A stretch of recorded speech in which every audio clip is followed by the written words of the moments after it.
Hello, my beautiful soul tribe. Excuse me. Welcome in if you are new here. Welcome back if you're returning. Happy Wednesday. A deck tour, you say? Who wants to go on a deck tour?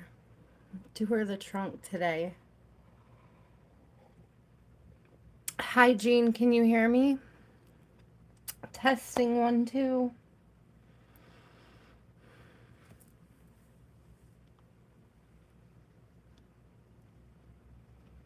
Just water for me today. Hi, good. Good, good, good.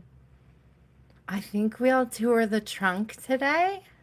Hi, Rotten Oak. Welcome in, guys. I know we talked about a deck tour, and I thought all week how we could do that. There's so many ways. But there's a lot of times where, like, I stick to Colette Baron Reed for weeks, and you guys don't see anything else. Or Rebecca Campbell, you know. I have a lot of Dorine Virtue, but what I thought we would do is start with the trunk and just see what comes out of the trunk today. If you guys are down with that, I like, this is so funny. I love the trunk. Hold on. Because you can take the whole thing out and we can explore. I think I can kind of see you guys still. Let me pull the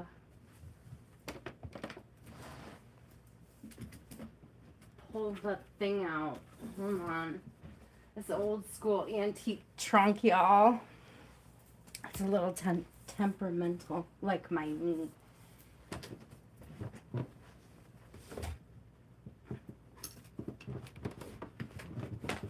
Whoa! Oh, I should have grabbed it before I started. Jeez. Look at this thing. It's huge. It's wicked heavy. Okay. Oh, there's the mic. Hold on. Let's move the mic. Oh my gosh, it's so heavy. Check it out, guys. So we can like just dive in. Like, that's my goal tonight, just dive in. Now I do this I do this by chakra. So if you guys want to start that way, ooh, I could pull everything that's root. And we can start there. I know, Gene, it's so heavy. I forgot how heavy it was. Oh, geez. Oh, winded. That's my workout, guys. That's what I don't need to lift weights. I lift decks.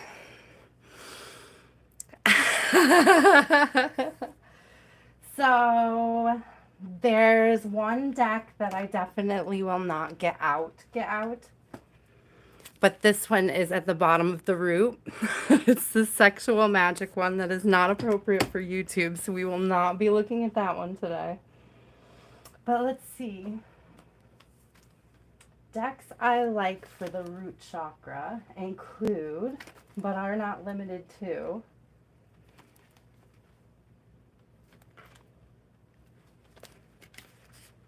this beautiful stack here. Hold on. I would put these all in root. Ooh. Oh. Hi, Cynthia. So I have, what do I have in the root category? All the way to the left is the Archangel cards. That's Dorine Virtue. You're going to find a lot of Dorine Virtue over here. Life purpose. Dorine Virtue. Oh, look, Colette Baron Reed. We got our spirit animals. I have a Mudra deck. This actually has all of the chakras. I will not shuffle this. I will take a chakra out and then I will choose a mudra from it. I don't know. I like that they're still divided and easily accessible for my brain. Okay, and then there's the Love Oracle Hearts. We've seen those quite a bit. This one has made a couple recent viewings, right? Healing Yourself. This one delivers some heavy ones. This is also a personal favorite, Sacred Rebels. Oop. Move down. Hi, camera. Thanks for the help there, camera. This is really cool. This one is part of a series, and this artist has cards that go across the whole scene. Like, I don't know if you can see, that's one whole scene across 4 cards. But they have, hold on a second, 3 different decks by this artist with the same like style of art and that same really cool card spread. Who is the artist of this? James E. Eads. E-A-D-S. James E. Eads. Oh, sorry, James R. Eads, which is cute because it says reads. I don't know if you guys can see that. Okay. So those are cool. And this deck is a beast to read.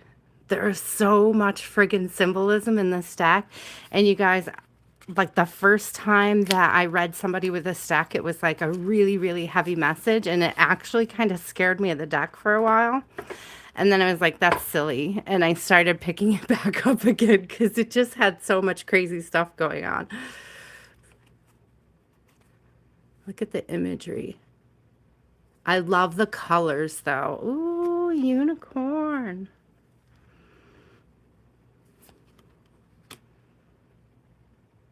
Some beautiful energy in this deck. I think the very first reading I did with this deck, look at that knight too, a Pegasus. The very first reading I did with this deck, it was like ended up being like a domestic violence case. And so it was like a really heavy read, you know, like really serious stuff. And so it really kind of put me off the deck for a minute. But then I was like, it's not the deck's fault or the guide's fault. It was just the deck they needed to deliver that message that day, you know?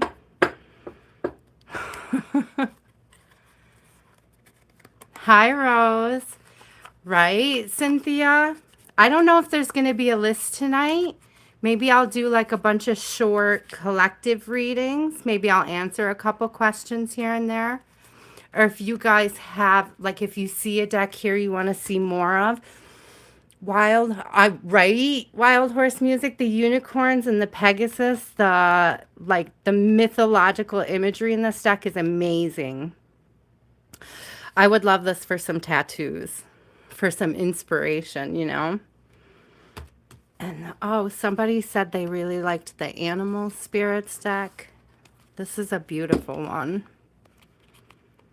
I love all of Colette Baron Reed's decks. I think they're all super beautiful. Oh yes, with the mandala. It's a very calming deck, this one. Has a very calming spirit.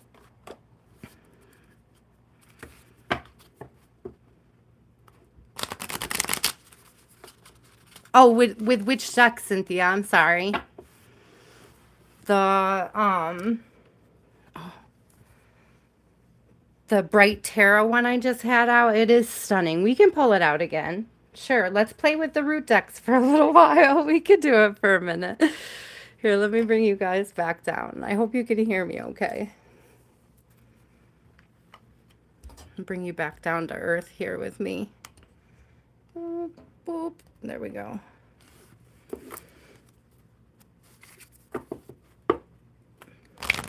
Yeah, that deck is so amazing, Cynthia. We definitely can do a little collective reading with that. It's been a while since I read it. Let's see what falls out of it for sure. And then we've got this oracle card, or this oracle deck too. It's interesting because I would never pair these two together. So let's see what we get. So let's do it.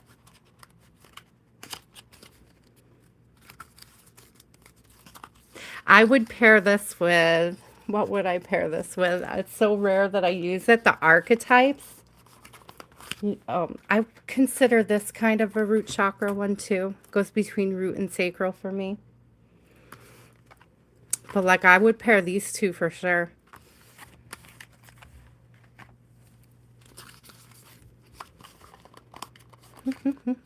Thank you guys. Welcome in, welcome in, welcome in, guys. We're just playing, seeing what's on deck. Looking through my different decks. Talking about the art. Doing some short readings. If Genesis comes in tonight, Genesis is getting a reading. Because Genesis got skipped, I think, when my phone overheated the other night. So, if we see... Hi, Callie girl. So, if I see Genesis, it'll be a stop everything. Right now, I'm going to do a quick collective with this deck. And then we can clarify with some of the other decks. Or we can do another little collective. We'll just, I don't know, we'll play with it. Yeah, I don't think I'm going to do a list right now, Rotten Oak. I might do, I don't know. I mean, I have numbers on a piece of paper, but I don't have to use them. I haven't decided yet. We'll see. We'll see, guys. I just kind of, I thought we would like freestyle it and see what happens. I'm like, let's just freestyle the deck tour. That's why I made it a special edition. It's a little different than a regular Wednesday. Okay, guys, here we go. Let's see. Spirit best message for the collective. An Ace of Wands, passionate offer. Wow. So there's a Seven of Cups in reverse, right? It is the Fortune cat, which is super cute. But like, as you know, like Seven of Cups upright, a lot of times it's like having lots of options, and coming out with the Ace of Wands, it's like being somebody's only choice, like someone's only attractive option. Ooh, I see those four-leaf clovers up there. It's like somebody's lucky charm. There's like, I don't want to lose my lucky charm. And then I see the protective eye here, right? The hand for with the evil eye in it. And it's like protecting the lucky charms. Like, I don't want to lose this. Oh, got to get your lucky charms. Sorry, guys. Had to.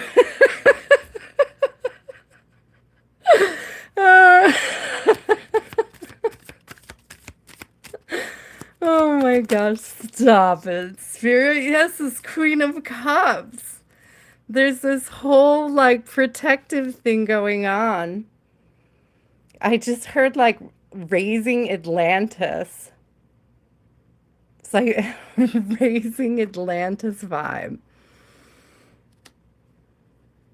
I'm also getting like ancient wisdom. Like on a genetic level, like activating ancient DNA. Oh, spirit. Yeah. There's a high priestess right here on the bottom, activating ancient, intuitive. It's like intuitive DNA that gets shut off. And then we have Six of Wands over here and the Magician right behind there. It's like everything's there at the fingertips to remove the veil, to open up the whole universe. Look at these unicorns too, Wild Horse. These are such incredible cards.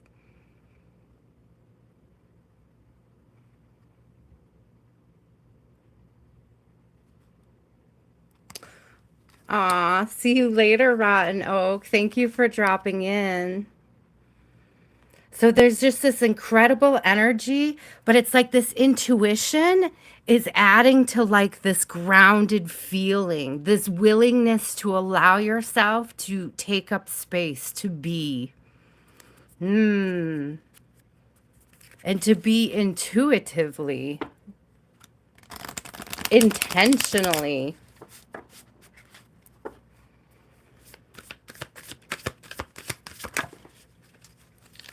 Ooh, the brown bear spirit and the moth spirit.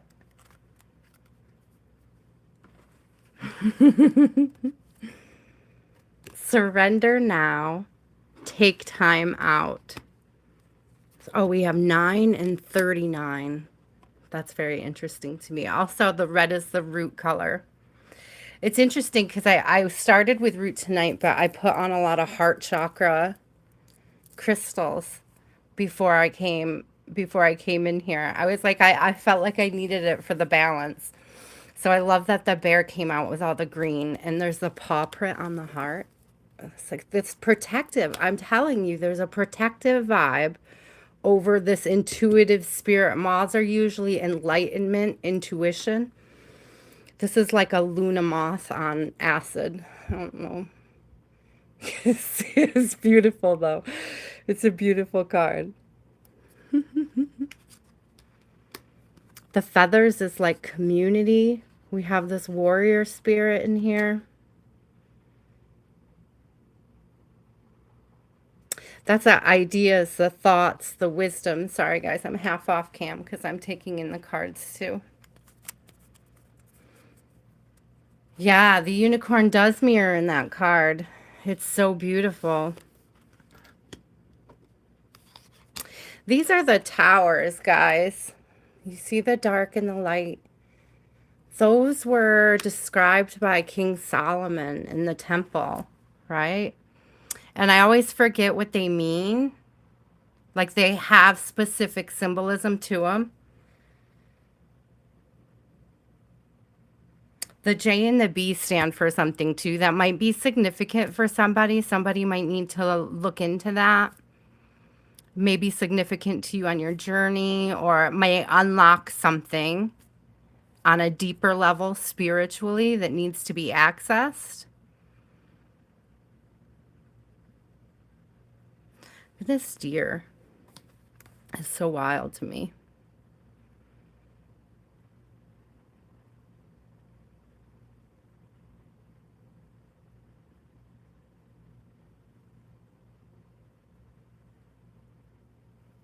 Super cool. Sorry. Thank you. That's it, Cynthia. I knew the Boaz one, but I couldn't remember what the J was. We have dove spirit on the bottom. Be peace. It's allowing yourself to take up space without having to force anything. Just intuitively knowing that you're where you're meant to be. And that if you're living with intention, you're living in your purpose. Ooh.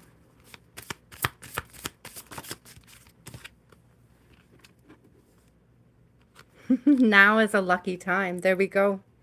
There's that real earthy energy. The rabbit spirit. Things multiplying. Things are growing. Love is all around. And magic works through you. Oh, look at that. Again with the red and green. There could be a lot about pulling some of your root chakra up. But I really feel like it's more of a getting grounded in the heart chakra helps strengthen the root chakra. Vice versa, guys. There's a physical therapist I know, and she always says it's all connected, right? So, so when you strengthen one, you work and build on the other. And I just split again on the dove spirit.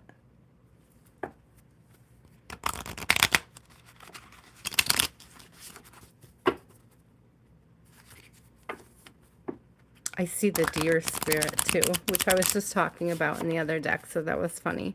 Yeah, it's right on the bottom now. Bring a gentle touch. Thank you. The deer is very gentle. Bring a gentle touch. I was trying to figure out what are the flowers in the, I understood the growth and the opening up, but it's gentle. Thank you, Spirit. You guys get out. Because the antelope was right behind it. It's like more of that. I saw antlers. I was like antlers on antlers on antlers. So if antlers or deer are significant to you, this reading might have felt significant, resonated. Life is speeding up. Life is speeding up. That gives me, I love this along with the rabbit energy. Very fast. It's like ascension is speeding up, that rising of Atlantis, that waking up of that ancient code, that ancient DNA, that intuitive stuff. The intuitive stuff, the stuff that leads to good discernment, you know? Listening to your guides, being aware of them, understanding what is your guides, what is it that's from your guides, and what is it that's from your ego, from your pride. It's like discernment is knowing the difference, you know? What's yours and what's of others. What are you projecting? What are people projecting? There's like an increase of this self-awareness globally, like intentionally. Ooh, hi, Free the People. Ooh, I love this deck so much. What a beautiful deck. I think we're going to get the archetype deck out just to go on top of this for fun. Since I have all the roots out, let's go through. So I actually have this deck in two places because remember I was telling you guys I like to replace my these, I guess they're pirated decks technically. And I like to replace them whenever I can so that the original artist gets credit with the ISBN numbers. So I went ahead and I replaced this one at some point. So it's in two places now.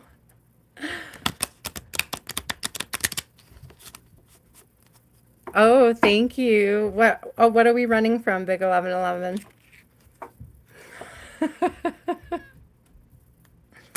It's funny that Big 1111, you just typed that in the chat because just as I read it, my daughter started running like up and down the hall. I can hear her. She's giggling now because I think she's listening.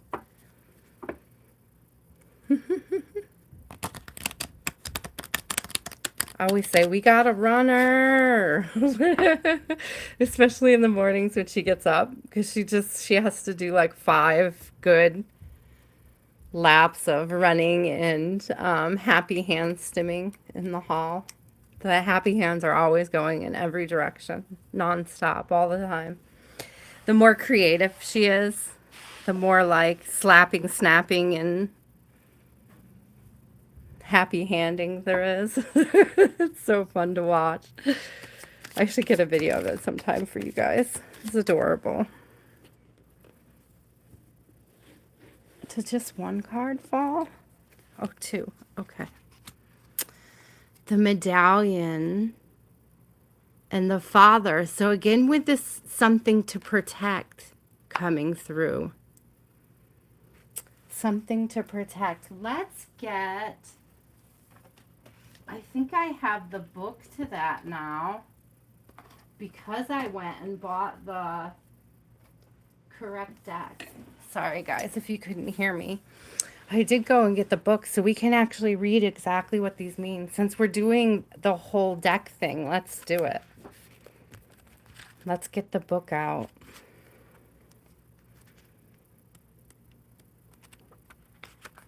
Oh my gosh, I gotta remember my Roman numerals for this book.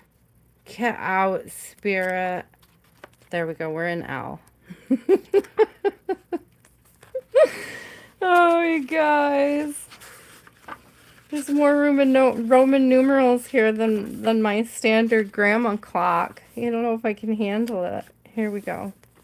We must have turned to this page in the past because it's creased already. So I must have read this one in the past. Somebody must need a reminder, or I must need a reminder. Let's see. Says the passing on of sacred objects is an ancient ritual. I was talking about that like whole intuitive, genetic, inherent vibe, like something that is so intuitively innate within your spirit that's awakening, this rising of Atlantis. It's like the frequency of Atlantis, like growing. It's crazy because this is exactly what the medallion is like saying. Okay, and in tribes across the globe, we gift jewels, treasures, keepsakes, and mementos of all kinds, some of great material value, others that hold emotional resonance, and still others with both. Yet when these gifts are bestowed upon us, it is important to recognize that they may bind us to an unspoken agreement or promise. When the medallion card appears, ooh, be aware of how the objects you hold dear may be embedded with unconscious energy or expectations. Interesting. Materials hold consciousness. We have talked about crystals being information holders, information carriers, right? I know we've had that conversation a few times. So let's see.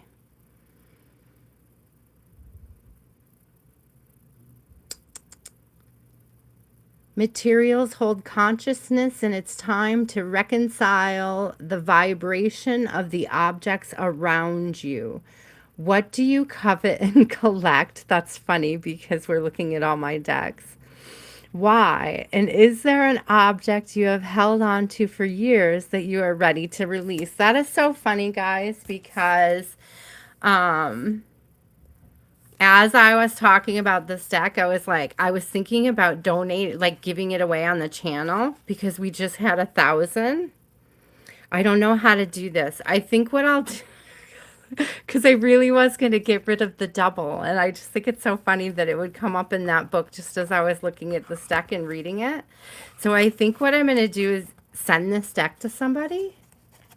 How are we going to do that? I'm going to make a community post after the reading, and you can comment on the community post. And everybody who comments, I will put into our T10, everybody's names, and we will draw from there. If that... I think that that sounds like the best way to do it. I've been trying to think for a while how to do a giveaway for the 1,000. And I'm glad that card came out because I think that's what we'll do. Is we'll do a giveaway with this deck for the 1,000. So watch for the post, comment, and then I don't know, we'll figure something out via email, how to get it to whoever wins it. How's that? Okay. I'm laughing. Oh, I get so off track when we do these crazy readings like this. Okay, let's see. What comes next? So we've seen these three a lot lately. So we could skip them or we could do them. We could do one of them. We could do all of them. What do you guys want to do? And then we have, from my roots, we have the two Dorine Virtues. So how about that? We've got 2 more piles here that we can do for root. I think that's it in there. Which tarot deck, love? Oh my gosh. The crazy, wild, fun one that I'm about to put away. El Dios de los Tres. I do not speak Spanish, guys. Or Italian or whatever it is. I don't speak it. But here. It's Tarot de El Dios de los Tres.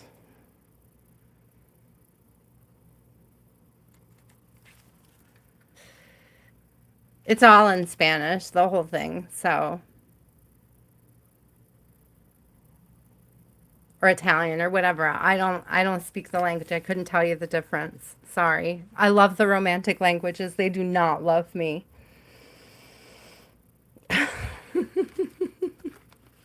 You're welcome, love.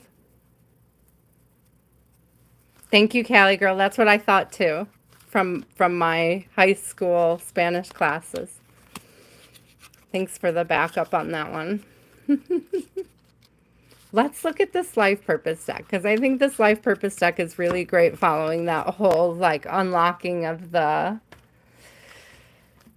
genetic codes, the DNA, the purpose, the types of things you could be doing, the direction we're going in. What will I do now, Jeremy? I don't know. I'm pulling out a lot of different decks. We're just taking a deck tour.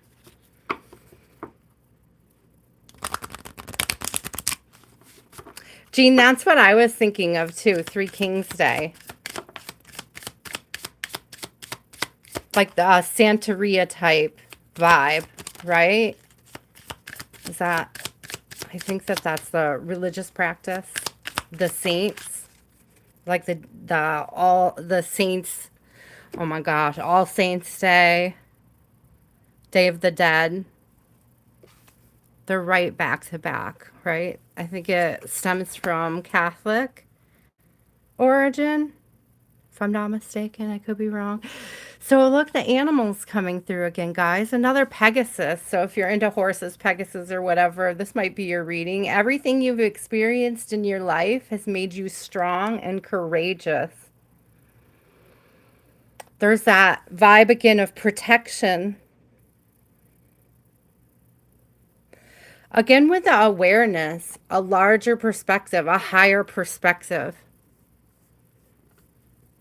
More of that intuitivity. You understand animals and communicate with them intuitively. Trust your inner guidance, as the animals are part of your life's work.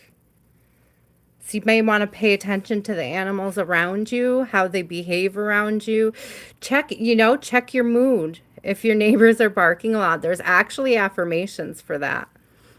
I've seen it work. It's wildly insane. That is the moment you change your energy, it can change your entire neighborhood's energy.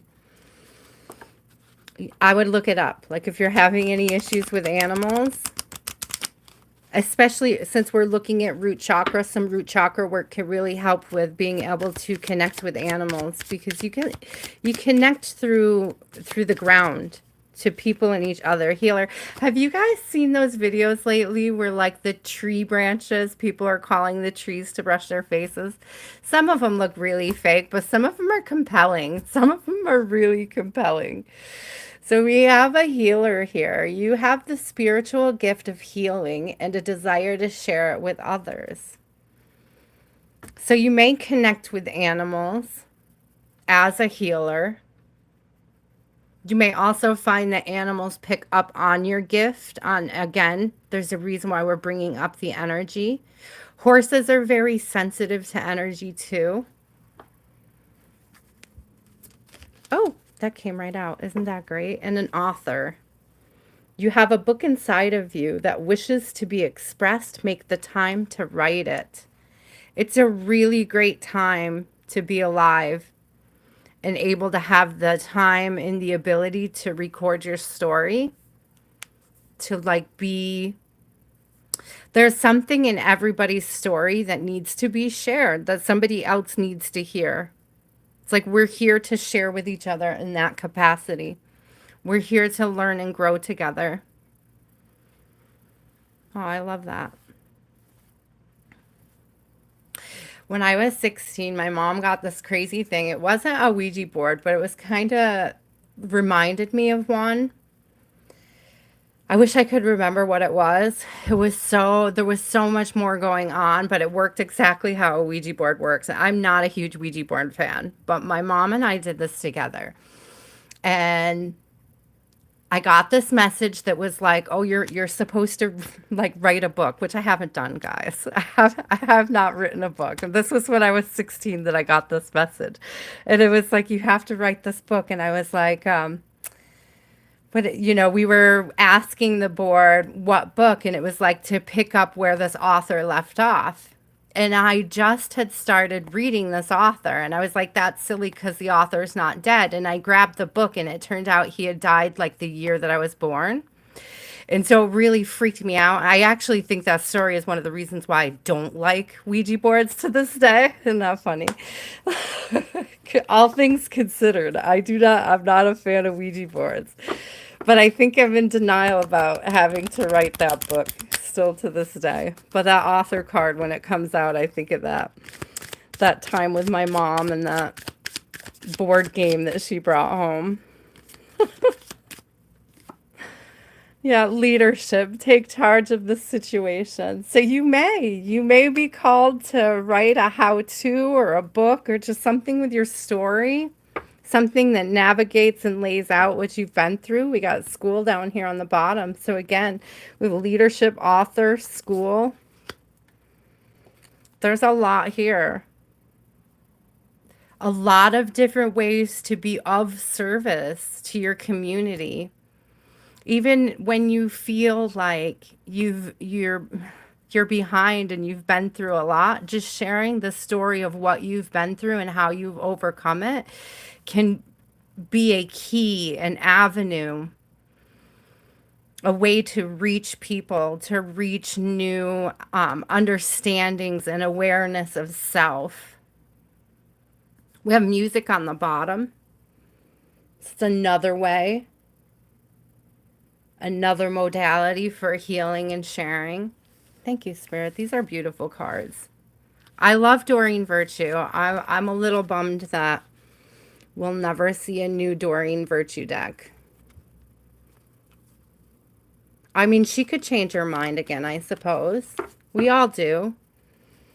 I've gone through similar transformations where I've loved the cards and then not, and then loved the cards again. So we can give her the space to be human too, to decide for herself. But I do love her work. I will always speak highly of it. Oh, where did I put the box though? Oh, here it is.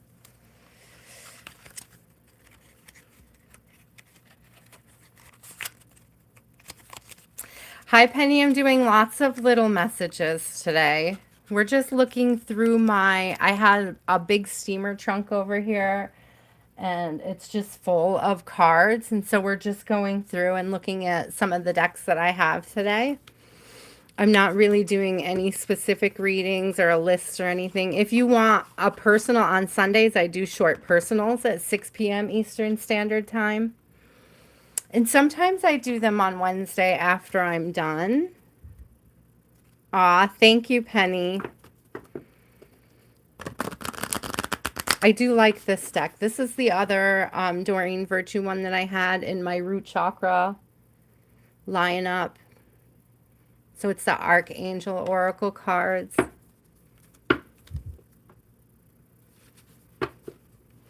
Trying to see which other ones. I have a bunch of her. And they're all in these formats because it's almost impossible to get the official decks anymore by her.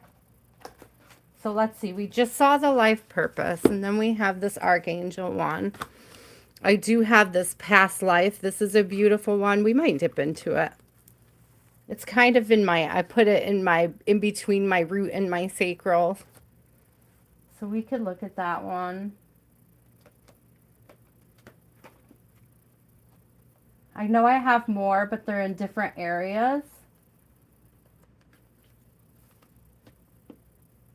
And I'm not sure if I'll actually grab them, if I'll see them all.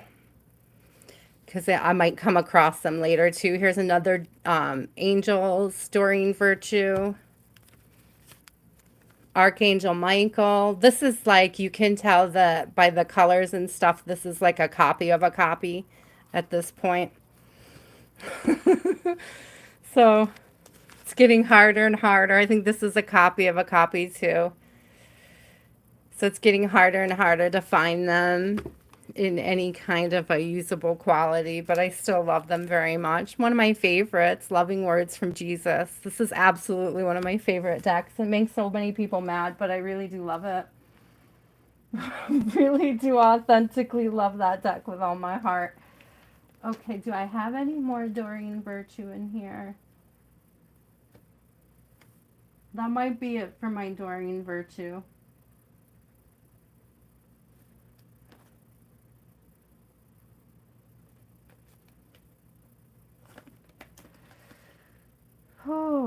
I have a Kyle Gray. Those are fun, but we haven't gone that far yet.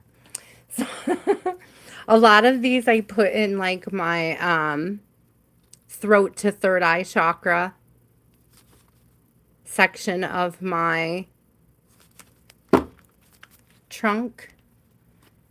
Whew, thank you. Thank you for giving me words. So yeah, I love Dorine Virtue, but it's really hard to get your hands. You're probably not going to get your hands on many with books, like official decks. But let's see. Let's get a couple here from our angels, the Archangel messages.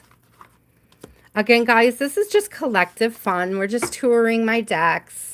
Just looking at a lot of different decks today, taking little messages from each as we go. Take what resonates. If it doesn't resonate, leave it. It's not for you. Hi, Jeremy. Okay, Jeremy, just one question, my friend. What's your one question? Oh, did you... I love you. I just got to... Cynthia's like, no, get back to the decks. No, get back to the decks. I love you. Okay. All right. I'll take that as a sign, Cynthia. Don't panic. You can leave them hidden. That was hilarious, though. That reminds me of a time, guys. Oh my gosh. You guys want a really funny story? Do we have time for a funny story?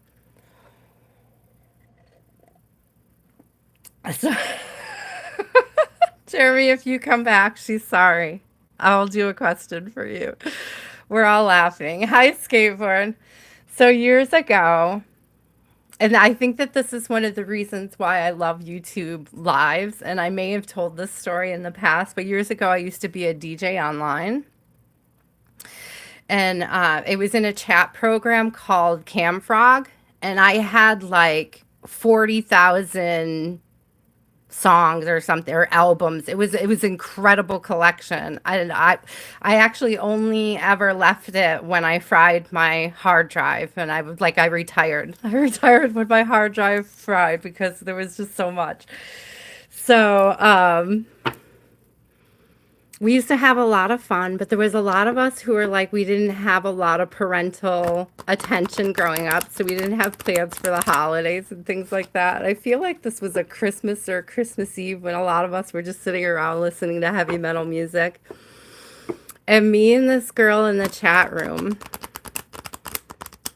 convinced, like it was just me and her and probably like, I always exaggerate and say 50, but it was really only like realistically 12 guys in the room.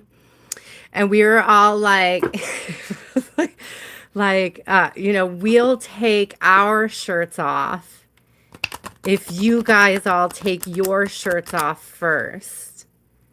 So we managed to convince like all 12, I mean, mostly grown men. They were all of age, guys. Simmer down, calm down. Okay, they were all of age. They're all older, consenting adults. So we managed to convince these 10 or 12 guys to take their shirts off. Hi, Jeremy, you're good. Jeremy, I'm going to do a reading for you in just a minute. I'm just telling this really stupid story. So, so we were like... But what the guys didn't know is that in the sideline, in our DMs, we were messaging each other, and we said that the minute that they thought we would take off the shirts, we were both going to leave the room. So we like physically had ourselves ready to remove the shirts. And, so it looked like on cam we were about to get naked, and then we like knocked off our connections at the same. Old school, guys. It was old school. You could knock off connections real easy. You just had to kick a phone over. It wasn't a problem. It's for those of you who know, like it was real easy to cause a disruption back in the day on your internet. So anyways, it was funny. And then there was, a dozen men shirtless looking at each other in a heavy metal chat room. And that chat room emptied so fast. When by the time her and I went back with our shirts on, guys, with our shirts on, by the time her and I went back, the room was completely empty. I can't get over what it must have looked like what the looks on their faces were when we both exited out at the same time, and they were all just a bunch of like chubby metal heads staring at each other shirtless on cam. Oh, I miss my 20s. That was so fun. We had such a good time back then. And you guys know what I'm talking about. You used to have to PayPal people like 5 days in advance. So if I wanted to have drinks with my friends in England on Friday, they would have to PayPal me like no later than Tuesday. Do you guys remember those days? Does anyone remember that? 5-day PayPals? It used to take forever. It's so different now. Oh my gosh. We're so blessed, guys. We live in such magical times that I could even have a story like that to tell, you know? Okay, where's my friend? Where did he go? Did he go, Jeremy? Tell you more about your future, your studies, your love life, and your spiritual life. Well, I was going to do all of that anyways for a collective reading. So you can stick around for a collective, my friend. Just take what resonates, guys. Remember, the energy does, can, and will change frequently. So something that comes up in for a reading for you today may not come, may not come to fruition. Energy does shift very quickly.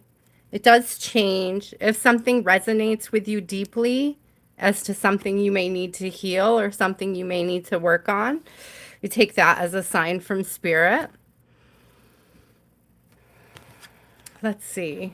Nurture. What you nurture grows. That's the second time this week I've seen this card, even after all of that.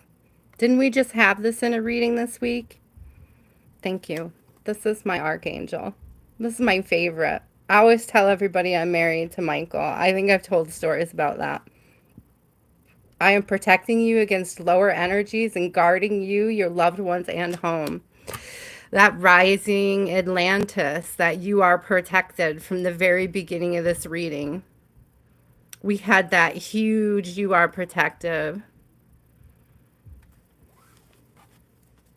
Isn't that funny that we would get that card just as we get the bot? That's funny.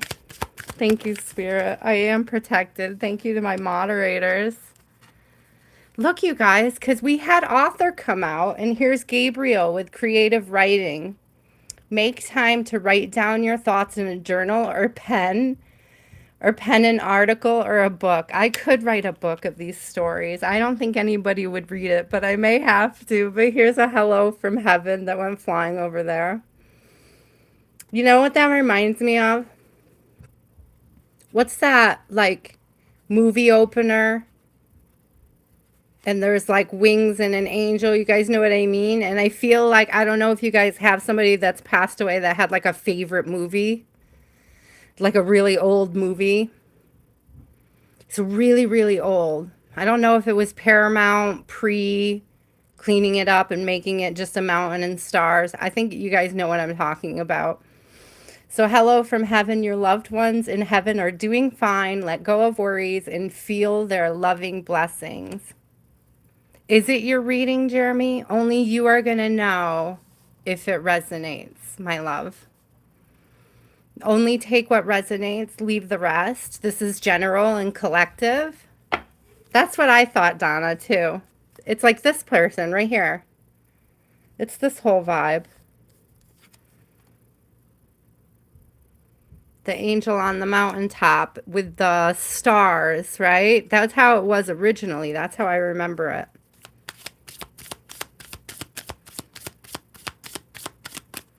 Oh, it's okay, Gina. I'm pretty sure they're gone now. For a minute. I don't, that's like one of those self-replicating bots. It's okay. Handled with gentleness. I love this. Archangel Sandalphone, be very gentle with yourself at this time. Surround yourself with gentle people, situations, and environments. You may be feeling a need, peace, to protect your peace. We have Chamuel here. Peace comes from remembering that only love is real. I had a moment today where I was thinking of that. When my daughter gave me an unsolicited hug, and it was like one of the most real, beautiful things that I'd experienced in a hot minute. It could be a person, Jean. I think it's a bot. I've had it pop up like 10 times all at once. Hi, Billy's wife. We're doing collective readings tonight. And we're like touring my decks. We're just looking at the different things that I have in my decks. And I have a handful of Dorine Virtue. So we're just looking at a bunch of hers right now. I would say, skateboarder, if that resonated that you're protected, then just take it and own it. Believe it. That's what I do. I always own protection. I never give my energy or my power away to somebody else. Never, ever, ever. Not energetically. I mean, there's some things happen, but you just accept them. I generally try to accept things as learning experiences, But the more that you worry about somebody targeting you, the more likely you are to manifest it for yourself. Whoop. All right, let's see. Since we already had the archangels, hold on, because we can do, let's start with Archangel Michael specifically. The love of my life here. I love Michael. He's always been super protective. I would say, skateboarder, as long as you own your own spiritual protection, as long as you stand firm in the belief that you are protected, God will be sure that you are. That's just always how I've operated when it comes to protection. There's no need for even I do suggest cord cutting meditations. I love crystals and things like that for the effect that it has on my own energy, for how it makes me feel. But it's believing is seeing. It's like having the faith that I'm protected and that my energy is cleansed in whatever way that I have done it, whatever way has felt intuitively right to me. As long as I believe that it's done its work, then that's what I should believe. There's no point in doing all that work or putting all of that energy into something to not believe that it worked ever. Energy's weird like that. But then it's you don't have to give people your energy if you think that especially if you think that they want it. Especially if you think that they're targeting you. Woo. We'll take that one. Oh, I might have to open a window, guys. Have confidence. Yeah, it's exactly what I was just saying. Have confidence. Have confidence in how protected you are. It says, Archangel Michael, please lend me your courage and fortitude. Help me realize that I am one with all that is divine wisdom, strength, love, creativity, abundance, and health. Allow me to feel confident and peaceful about myself in all ways. Thank you, Spirit. What a beautiful message. Exactly. Thank you. It couldn't have been a better message. Positive thoughts create positive results. Divine love and wisdom, I call upon you now. I know that my mind and emotions are eternally and continuously connected to you. I ask my higher self to be aware and conscious of the love and light that is within every person and situation. That's that energy to allow other people to be human, to grow, to expand at their own rates, to hold space for each other. You and your loved ones are safe. Thank you. There you go. There's your message. You and your loved ones are safe. Dear God and Archangel Michael, thank you for watching over me and my loved ones. You can name them specifically if you want to do this prayer. It says, please help me feel secure and at peace and fill me with faith so that I may focus on my priorities and enjoy a healthful, happy life. Yeah, just believe you're protected. Why put all that energy into worrying about not being protected? It's like even if your job is on the line, it's like just know that finding a new job was God's intention the whole time, putting you into a better circle, something higher vibrational for you. Usually when something happens, when something shakes you up and makes you uncomfortable, it's meant to help you grow. So if somebody's making you uncomfortable, look at the areas that are uncomfortable and address those, like personally, but don't feel unprotected. Feel well informed. Use the data and the information to guide discernment in I heard gentle and loving ways. Not fear-based. Thank you, Spirit. Let's see. Okay, we have... Trying to remember which ones I did and which ones I didn't. We have all these Dorine Virtue ones. They're so pretty. These ones have a nice gold edge. Beautiful color.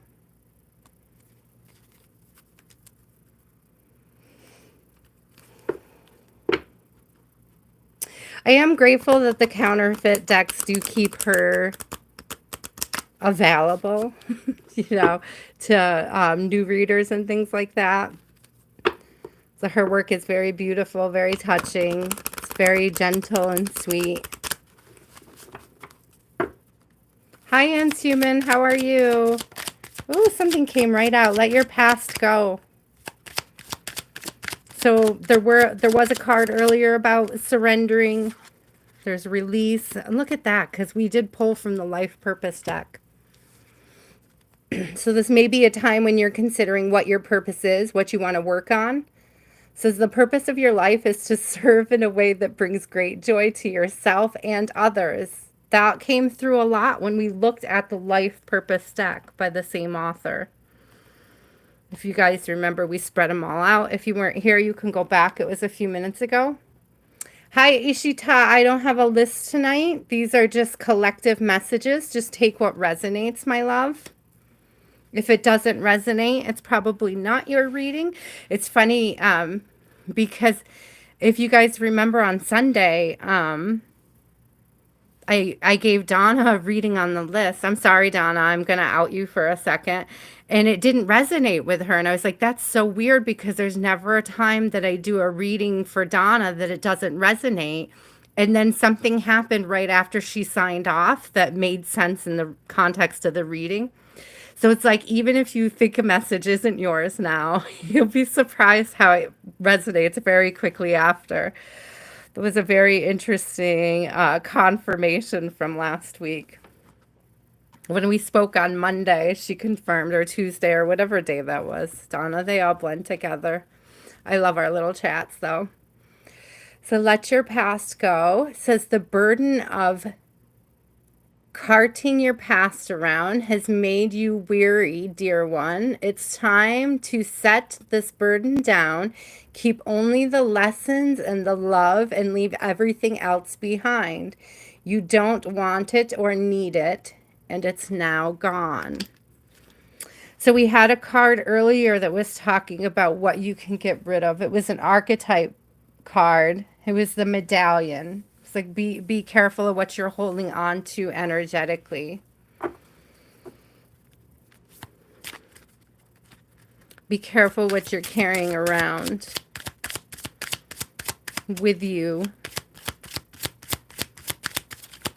When you're living in purpose, you know it. You know, you feel it. Oh, child. So there could be inner child vibes. Yeah, 'cause we have energy work on the bottom, but we have child here. So there could be some, your inner child wounds could be healing. You could be getting extra triggered. Again, there is that whole Atlantis rising. These triggers are meant to like wake up and activate certain genetic markers, certain encoded intuitive DNA. I always like to use the word, I coined the word energenetic. It's like energy and genetics, like your predisposition, some of us, it's like we're genetically, we're, it's not some of us, we're all genetically wired for it, but it's like our experiences activate different things. It flips different switches. Okay. So some people that have more intense experiences early on are locked, unlocked quicker, sooner, harder, faster, you know, get our processors fried sooner. Just thinking of that experience as a DJ. Isn't that funny? Because down here on energy work, it says life can be electrifying. Yes, frying our brains. So really take care of those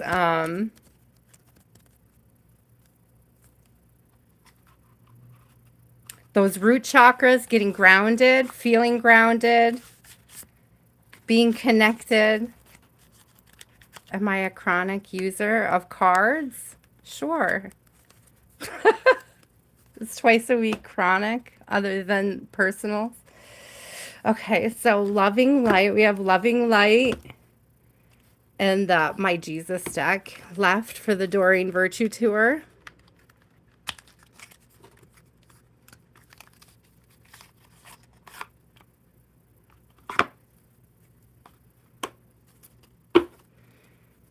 These are really pretty.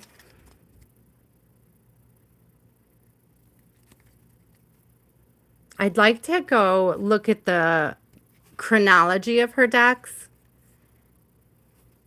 and really take in her content in the context of her timeline. Hi, Mary Jo. How are you? We're just having a little deck tour. I was just finishing up with my Dorine Virtue decks, guys. It's mostly a collective reading tonight. I may pause to answer a question or two, but it has not happened yet.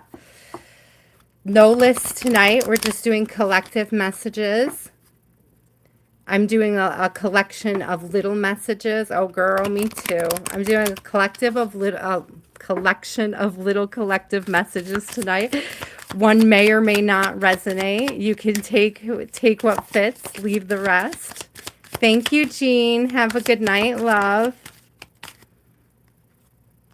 Speak words of love. It's time to be adventurous and play. There's a whole lot of, union in that card right there. I like that. Sorry, my nails broke this week, guys. They look hideous. I was working on some jewelry. Let love light the way. Says, do not be afraid or discouraged. Again, that was that part of discernment. Celebrate the beautiful gift of life. That part of discernment where you're deciding whether or not something is born of fear or of inspiration. Are you afraid and discouraged? Is that why you're not moving forward? Or are you moving with inspiration? Are you moving with wisdom and integrity? Thank you, Spirit. It says, do not be afraid or discouraged, for the Lord will personally go ahead of you. He will be with you, and he will neither fail you nor abandon you. That's that energy of believing is seeing coming through again. It's like your belief in how protected you are matters.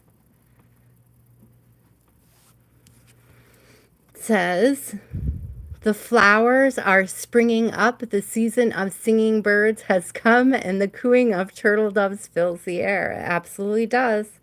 212. I've been seeing 212 a lot this week. So maybe a significant number for people. It's pairing up with your spirit guides, pairing up with others. Speak words of love. Be strong in the Lord and in his mighty power.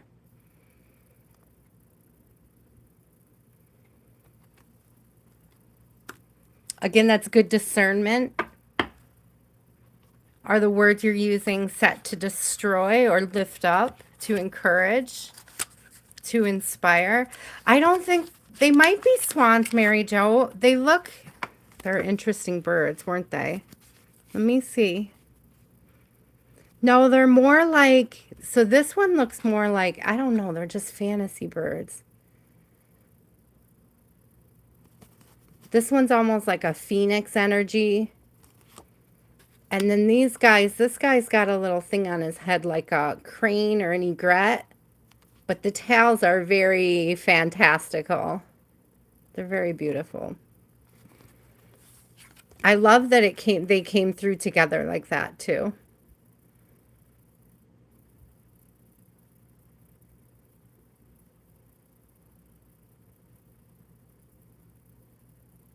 Being playful. That came through a lot for me this week too.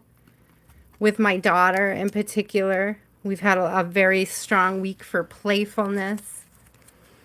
And how it really affects and changes your energy. It lifts your spirit. The laughter. Just laughing in general. A good meme.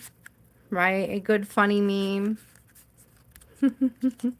Hey guys, we actually got through all of the root decks that were in my bin over here.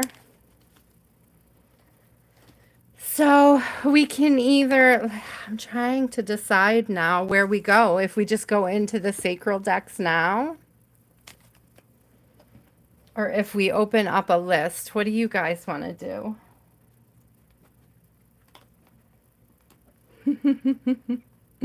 We can keep digging. We can keep going through the rows. I have lots of rows in the trunk still to tour. Here, let's do the next row because that's what I said I was going to do. That was my thumbnail and that was my description. So let's do it. Yeah, for sure. Thank you, Mary Jo. We'll put these Dorine Virtues aside because I pulled them out of line so that we could get through all my Dorine Virtues because I love her. Let's do these three because there was the one root and then the heart and then the third eye deck. And they're a series, so it seems a shame to pull them out and look at the art at different times. I'd rather look at them together. And since they're sitting here, let's do them. So this one is like pretty muted. This says the Light Visions Tarot, a set of cards to ease your mind.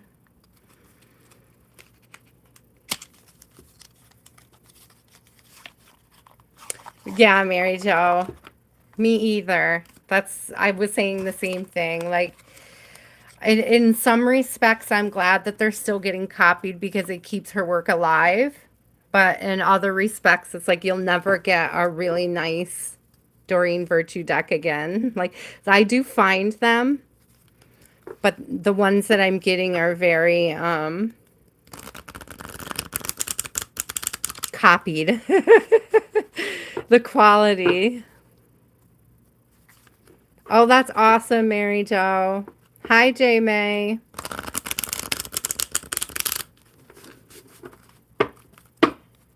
Let's see what we have here. Thank you guys for the likes and the subscribes. Tonight we're just doing little collective readings.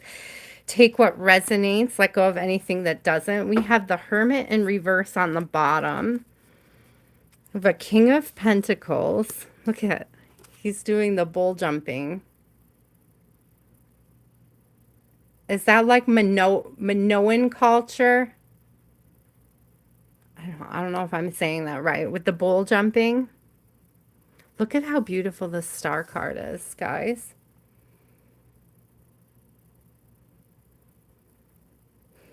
I'm hearing again that getting grounded. It's like allowing your spirit to rise while staying grounded on earth. I don't know. When I see him upside down, it's like he's holding on to the bowl to stay grounded, but like gravity. right? Gravity speaks volumes on that card right now. I just heard meet in the middle, so I'm getting huge, like, union vibes off of those two cards together. No, this one is not. I have that, but we haven't gotten that far yet. I have it, but it's not. We're not all the way over in my purple cards yet. So I have the Magician, the Moon, and the Eight of Wands. So yeah, it's like not, somebody's working on a union here. But it's like, it's not time yet. It's not time yet. This isn't the right time. This isn't the right time. Like, this person has to stay grounded. This King of Pentacles is trying so hard. It's like they're manifesting, but they know they have to stay grounded, but they don't realize the Magician has the other aspects too. The need to be free. The need to be expressive.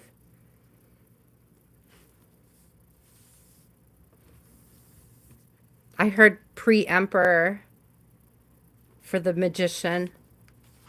Interesting, Spirit.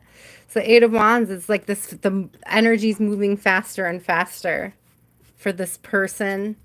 Hermit in reverse. There's like a need for connection.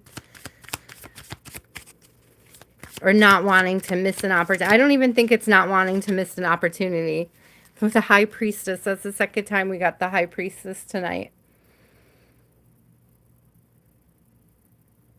It's like trusting the intuition of when to let go, when alignment is situated. Look at the Moon in this.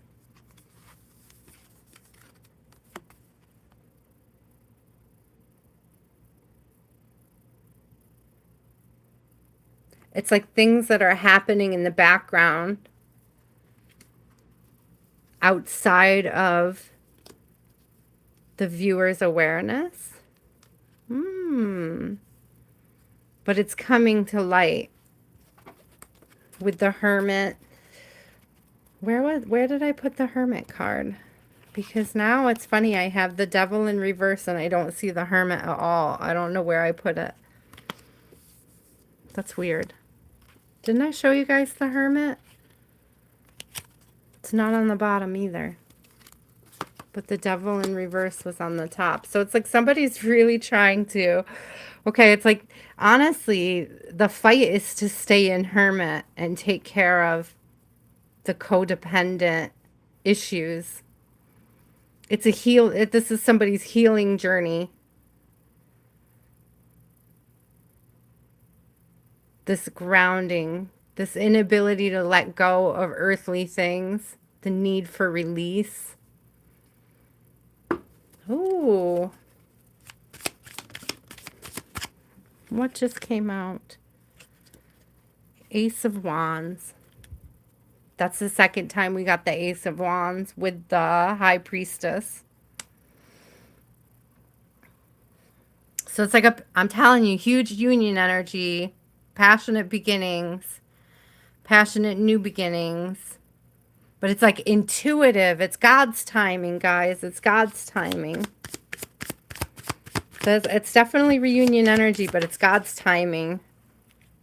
Yeah, Three of Pentacles and an opportunity to work together. An honest Seven of Swords in reverse with the Three of Pentacles. An honest opportunity to work together to build something beautiful.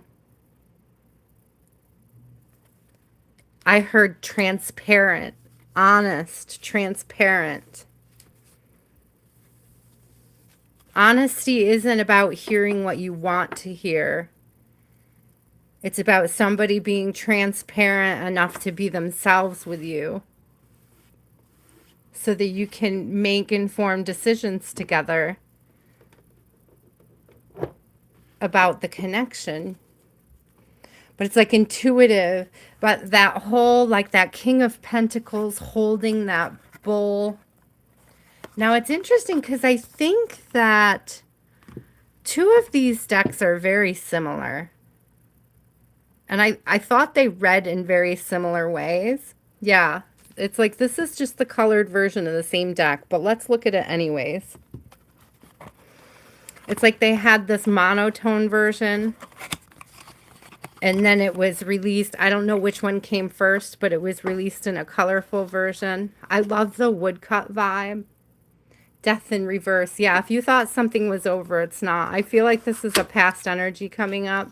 That King of Pentacles, this alignment energy, this isn't somebody new. This is somebody that has been working on things, or you've been working on things with them, or you've been working on things together. And your purposes look very different right now. And that's what causes the illusion of not being aligned. But your purpose leads you to better things. It's like it is alignment. Even the parts when you're not together and you're working on the things independently, it's alignment. It's still alignment. Oh my God, this is so funny because I did a reading once and we totally was at night. And we couldn't see this card very well. I was so happy that this card was on the bottom. And we didn't notice how scary the red fish were. How they're like total piranhas. And we thought we saw his head above water. And like he was breathing fine. It just looked like he was watching the stars. It was super dark out. Like reading in a gas station parking lot or something crazy. And... And like the message that came through was like, it's fine. The fish are friendly. You're breathing. You're treading water. And then the next time we did a reading, we saw something totally different in the car. And it kind of freaked us out. Like dude is drowning and about to be eaten. It's like...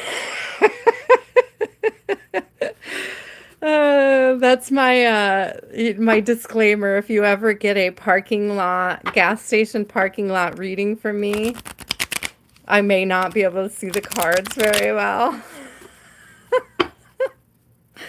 This is such a lovely deck though, guys. The artist, the creator, did such an incredible job with these. Let's see what comes out. Whoa! Lots of stuff. 10 of Wands. The Chariot is struggling here. King of Chalices. Yeah. Okay, so it's like that King of Pentacles is really just... A lot of things came out in the struggle here. Here's a 4 of Cups. It's like struggling with not feeling like... It's that energy of knowing... For me, this 4 of Cups in the struggle is like the energy of knowing you need to do the work, but thinking it's harder than it really is. And the same thing with this 8 of Swords.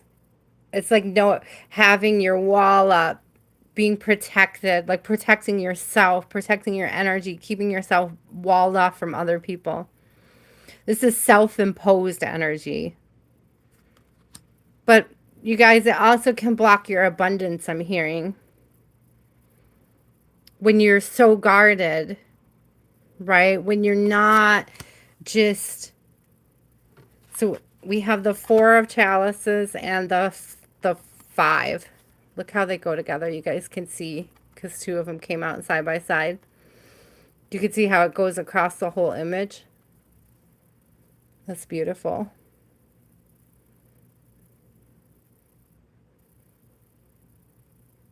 It's like knowing you have the energy to let go. You have to move through that energy of letting the past stuff go. Letting go of past regrets so that you can move forward. It's like the burden of starting the journey to healing. I heard the burden of stepping into the woods of self. That's interesting, Spirit. The forest of self. I don't know. Again, this gives me a lot of tree vibes, woods vibes. Wood nymph could be significant to you. Could be something that resonates. Like being in the woods, being around trees. The 6 of Pentacles, reciprocity. It's like there's a moving on from the energy of scarcity here. There's a willingness and an ability to share in the journey. 6 of Chalices, look. I'm glad that we got these all out together so you could really see this and appreciate this deck. We have this movement. The 4 of chalices, the 5 of chalices, and the 6 of chalices. Letting go. Starting the journey. Learning to grow. Thank you, Spirit. Learning to grow by letting go. Brings in this beautiful self-love vibe. This nurtured, this cared for energy. It's not an energy you achieve by freezing yourself out, I heard.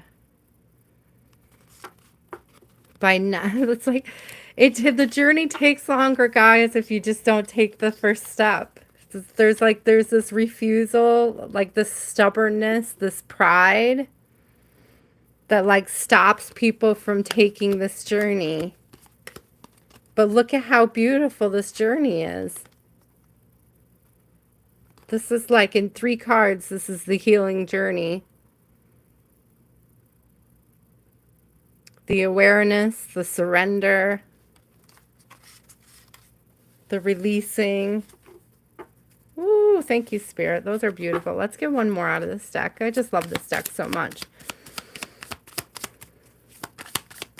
It is a whole picture, and it just keeps going. It's so pretty. Look who came out a second time, guys. You can't make it up. That King of Pentacles trying so hard to hold on. There's something about strawberries in this deck, guys. I saw them in the last one. I didn't ask Google.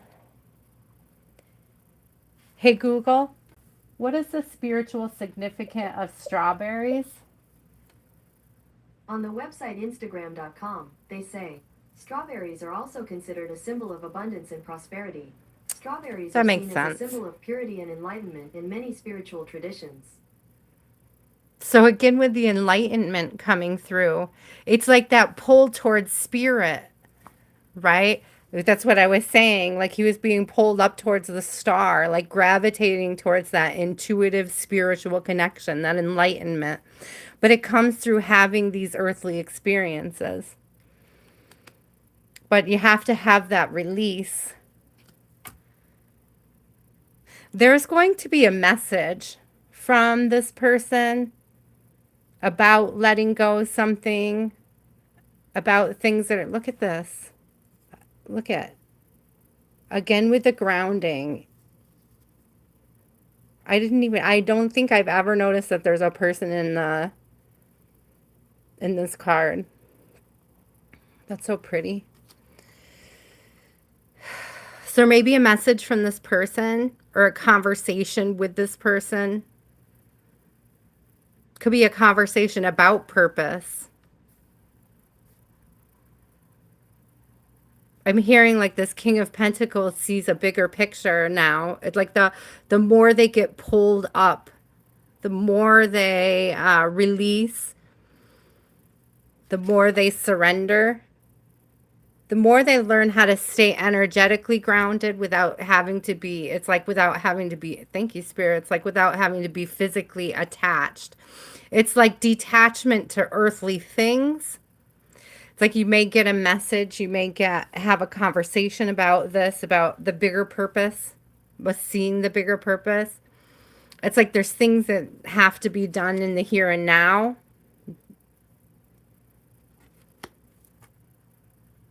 But it's an awareness of this larger than life purpose. The delay is fear. The delay is fear-based, insecurities, ego.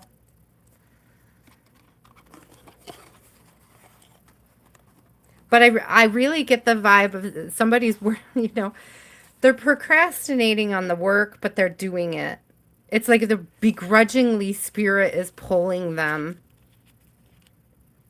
along. Like they have no choice. Like spirit is going to make them grow one way or another. That's the vibe I was getting. It's like, Like, this release is going to happen. You cannot hold that bowl for more than 8 seconds. Like, nope, sorry. For anybody who's a cowgirl out there, cowboy. Oh, you know what I mean, my knee. Sorry, guys. I had to stretch. Okay.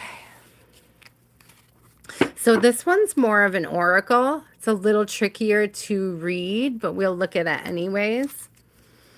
It is the same creator, the same artist, so it's kind of very like a very tarot-like oracle. I can't say it any other way. Like, it's the most tarot-y oracle ever. And that's one of the things that makes it tricky to read for me. Like translating what the different things mean in my head can sometimes be challenging. It's a beautiful deck, but it can sometimes be challenging. Because you almost forget, you almost forget it's not it's not a tarot deck, but it really is. You could almost forget. But look though, because this would be the third time that we got like an Ace of Wands. Again, with that grounded, like energetically grounded, a great earthing going on there. This would be the second time we had like a 10 of Wands. Again, with purpose. I can't make it up. Life map. This is almost like a 10 of Pentacles energy. I'm also getting Hierophant vibes off of it. Hierophant vibes. We have the Peacemaker right behind there. God, I just want to look at this whole deck. It's so pretty. So again, we have this Atlantis rising, this energy, the star.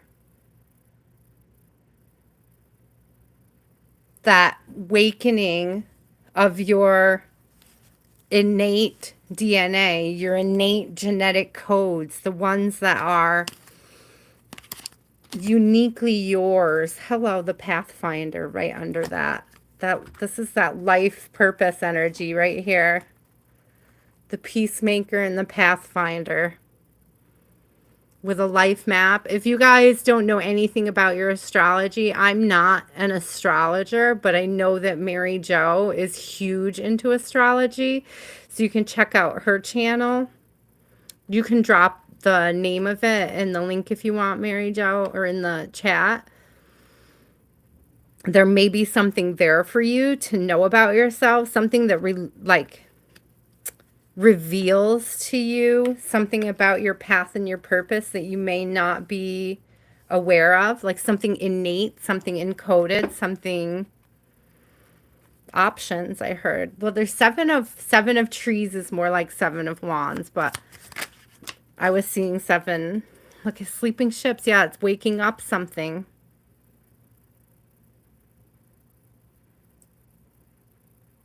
Again with those birds. It's a different bird, but it's like it's a different deck, a different artist. But we have another like crane, egret. New beginnings, higher perspective. Look at the question mark. What does that mean? I don't even know where this card goes. Sleeping ships. Then we have the orbs.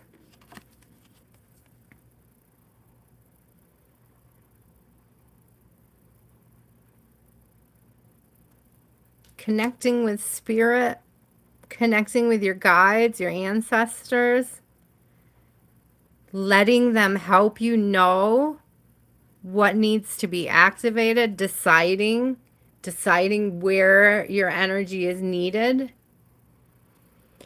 realizing that we all have like different, oh, look at that. Be gentle with yourself. Do you see how they have singing bowls? They're caring for them. This person's singing bowls are all like beat up. Could be that he's been through a lot with them. It's like important where you're putting your energy, how you're putting it there. What type of intent. Thank you, Spirit. Your intent The Fighter in reverse. Your intent, your intentions.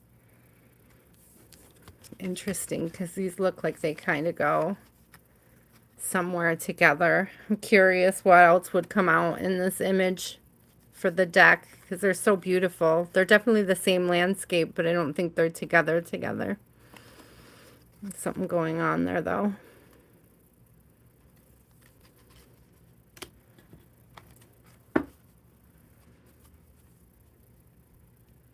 The composer on the bottom. So again, with writing, music being important, movement helps if you're feeling stuck. The geomancer, what did I say, guys? That earthing energy. Grounding. Planting seeds, abundance, accessing.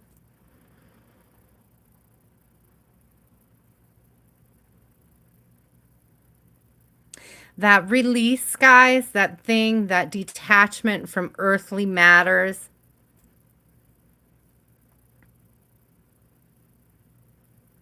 It's like I'm seeing this weird image of how like you become better connected to earth by detaching from owning it, from like having attachment issues with stuff. Thank you, Spirit. It's like the geomancer puts Gaia first. Thank you. And this 9 of trees, this growth. I'll get one more out of this deck. Thank you, Spirit, for the beautiful messages. 9 of birds in reverse coming down. It's like that's that coming down out of your head energy. I always get like 9 of swords energy. Let's see if we got a picture here yet at all. I think we're starting to see something here. Boop, somewhere. Maybe these two. Not quite.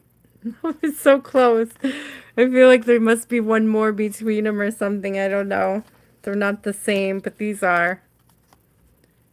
The two, yeah, there's a lot between them. The 2 of birds and the 9 of birds. I want to look at them. I want to look at them. Here's 7 of trees. They're so pretty.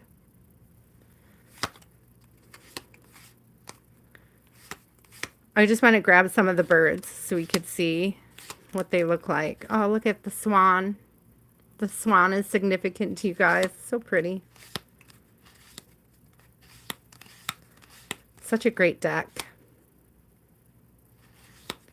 Let's find some more of the birds so we can put them together and see the picture. See the bigger picture.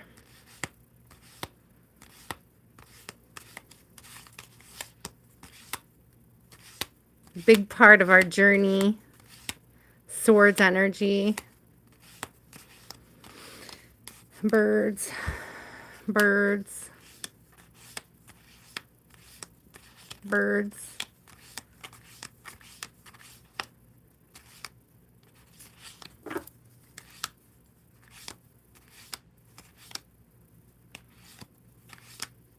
I actually think that one of the things that I get confused with this all the time is that one of the groups is embers.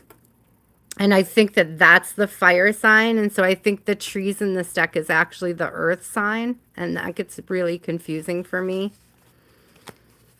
Birds. Ooh, I like this karma card. As above, so below.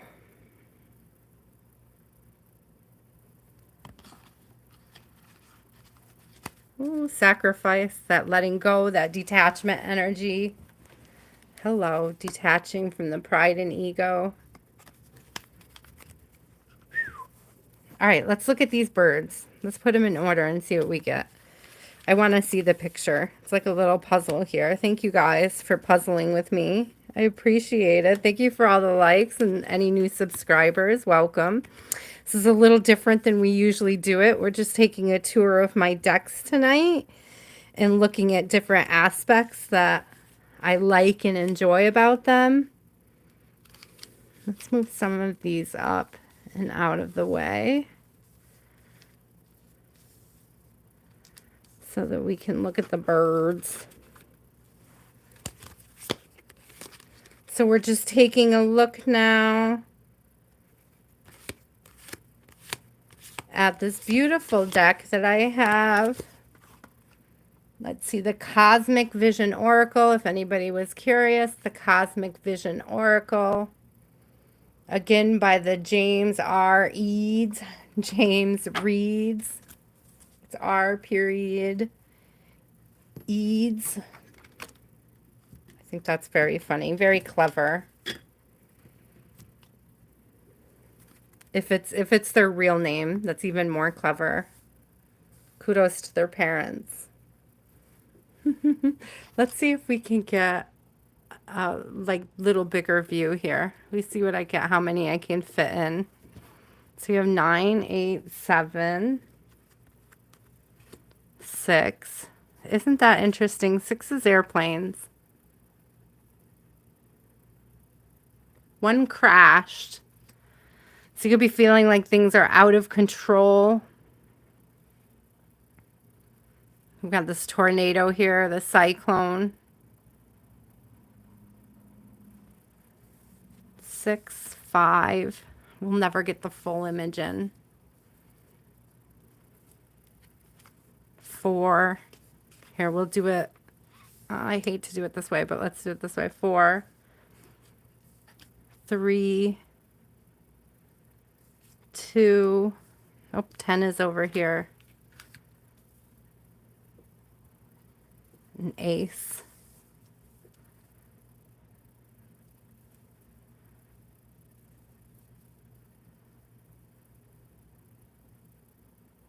This journey outside of the temple. I heard facing reality. Swords is like facing reality. Let me show you guys. Sorry. It's kind of down there on the bottom. Birds. Do you see where he's pulling those bowls from? Like kind of going through this little winter storm here to the sacred space over here, the Ace of Birds. It's like the truth is found in the harsher places. Whew. The value of your wins. The value of what you had to go through to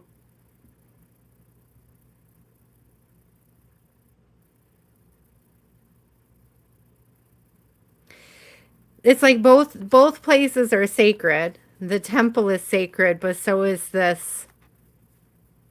This spot is super important, like taking it outside of the temple. I'm also hearing that the temple is like a, figuratively, it's like being born. A professor discussed that years ago with me. Was a sort of something to do with Freud versus Descartes. It was like one of them felt that God was a creation of the mind, and the other one felt that the mind was a creation of God. And that was really the only things that they didn't agree on. So it was like, but the way that they went about it was very similar ways. The way that they spoke about him was with a very similar passion and understanding, if that makes sense. But it was like the discussion that we had in that particular philosophy class was that religion, and I think this comes from Freud, is that religion seeks to create or recreate the experience within the womb, the peace that you experience within the womb as an unborn child. So now whenever I see a temple like that in this sort of context, it's like being born into your journey and the struggles and the experiences that you go through to return to the sacred, to experience the sacred with intent. We have that here with eggs too. And again, with the rough journey, you know, some eggs fall out of the nest. You come all the way down here and we have like This very big death vibe with the 10 of swords here, 10 of birds. At first, when I first saw them, I thought of like how crows have funerals, but those are not crows. Those are scavengers. Crows are also scavengers, but like crows will actually have funerals.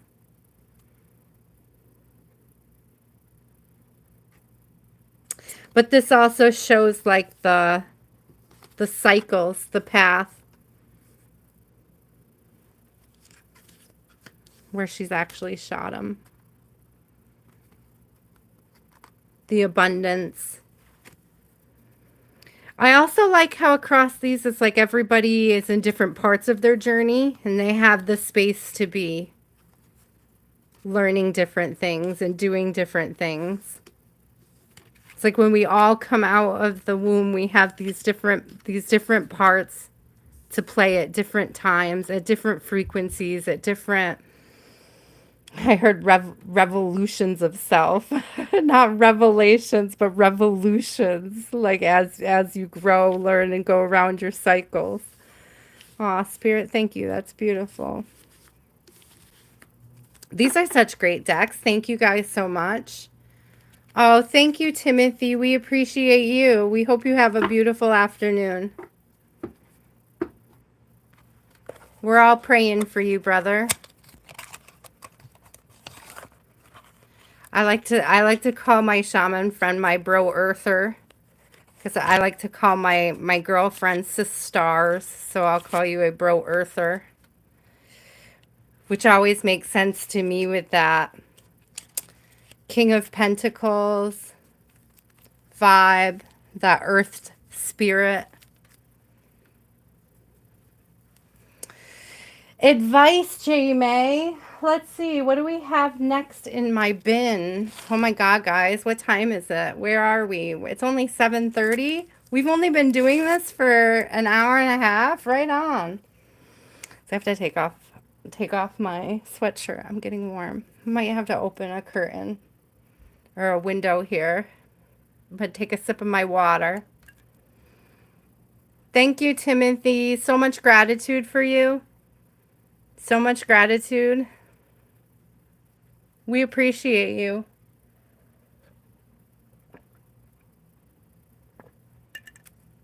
And the space that you're meant to take up on our journeys. Let's see, we had red. So now we're going to go into orange. Oh, I love this. This is one of my favorite decks. The Tarot Mucha. We have Shamanic Medicine. This one teeters between a heart chakra for me, but because it's Akashic, I really like to put it in sacral, in my sacral stack. And then this one also teeters between heart and sacral for me, Nature's Whispers. It finds its way on in either of those categories. Solar plexus, thank you, Spirit. My sacral and my solar plexus stacks are right next to each other. They're kind of the same. They're in the same line. This one's fun. This is my one in my solar plexus collection. We have the Wonderland Tarot.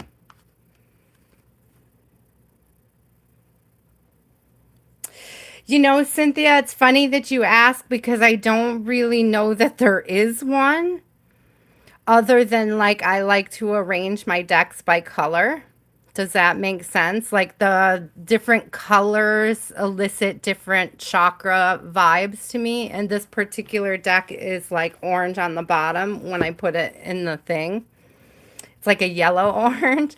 I know it's really weird, but I honestly think that's the only association that I have is the colors in that deck for sacral.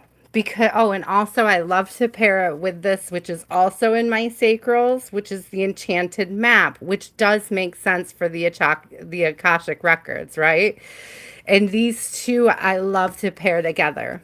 It's like one of my favorite pair-ups. So I think that that's why, that they tend to collect together in the sacral. And because of the colors, And then because of the content, they're Akashic. Does that make sense? And then, of course, I put this over. This is very yellow. This is your traditional Rider-Waite and probably one of my oldest decks. I've replaced it a couple times because you use it the most through the years. You could see this one has been folded and creased and bent. So this one's an oldie. Probably needs a good replacement. Very worn. An oldie but a goodie. I would suggest to anybody that's learning to read tarot, you start with the basics of this deck because every deck has its nuances, and the little nuances in an image can completely change how you read it. That's the difference between an intuitive reader, by the way, and somebody that just reads by the book. So like for me as an intuitive reader, I learned on the Rider-Waite, had all the basics, and then for all the other decks, I used the basics from the Rider-Waite to inform the message, but I noticed the nuances and the differences and the changes and apply them accordingly to the context of the readings. I hope that makes sense, guys. So this is your traditional. This is what you're probably used to seeing. A lot of people use Rider-Waite. Thank you, Sandy. We love you too. They're tools for discernment, my love. We hope you have a blessed and wonderful afternoon. We're praying for you. Sister. We appreciate you and your space in our journey. Let's see. Let's do, I'm torn, guys. Let's start with the no, because that's yellow. We want to start with orange. That's kind of my yellow pile. So let's leave the yellow aside. I can't believe we already got to yellow. Almost. We just got to orange. Don't rush. So, so the beginning of that one, I like the Tarot Mucha. It's got tons of orange and red, so it really does flow from the root to the sacral very well for me. Like energetically, it's such a beautiful deck. I can't wait to show you guys this one. I love that style. Alfonso Mucho.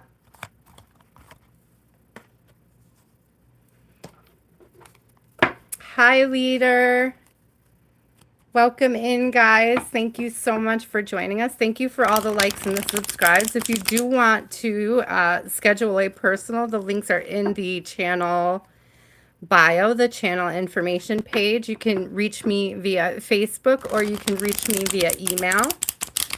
Only at the links in my bio. I will probably not offer you any readings in the chats or in messages on my video. I usually don't, but I think most people who comment on my videos, you know where to find me anyways. You'll never get a WhatsApp anything from me, just so you guys know. Just a quick reminder to make sure you're using my official email or my official Facebook to reach me. That's all. I will not reach out to you. That's what I'm saying. Thank you. Here we go. Let's get a couple cards.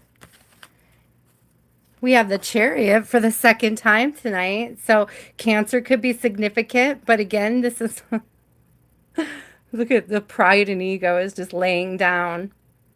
It's that energy again of like knowing there's a journey to go on, knowing there's a path to follow, and being a little procrastinatory, a little stubborn in nature, stubborn vibes.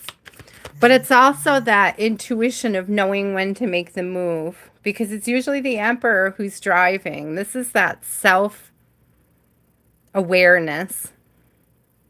The ego, the id, the super ego, the awareness of the three of them and how they work together. Thank you, Spirit. While we're talking about that, because I bring it up a lot, I feel like I have it in a book here somewhere. I'm not going to read it, but if I can find it, I'll show it to you guys. Was it in the Symposium Spirit? I feel like it's in... It might be in the Phaedrus, the Chariot. It's where Plato describes the chariot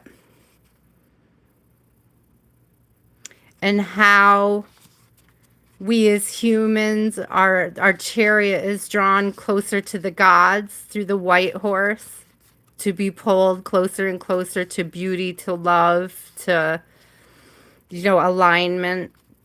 I'll have to see if I can find it in here. Maybe one of these times I'll actually read it to you guys. It can be a challenge. I'll have to maybe read it ahead of time and try to write it out for you guys. But it's a very beautiful story about how the chariot, I wonder if it's actually got a title in here. Probably not, because they're written like plays, guys. Plato. So I would have to find the section of the dialogue where he has the conversation about it. I feel like I had to read it for college. That may be why I have this book. I feel like I've gotten it a couple times, though, to be honest with you, because I love to have it on hand to remind me. There's this beautiful story about how the black horse, which is like, if you compare it to what Freud says, is your ego, or your id. Technically, it's more like, I think, your id. I have to look into that, guys, the difference between the id, the ego, and the superego. But I like to think of it in terms of like how you're connecting with self and spirit. So I will look into it. I will find it. I will take some notes, but it is in there somewhere. But the chariot, I always think of Plato for that. I know that it has significant Egyptian roots, and I do believe that it was an attempt by Plato to explain the Egyptian point of view. In that case, it would have been very close and related back then.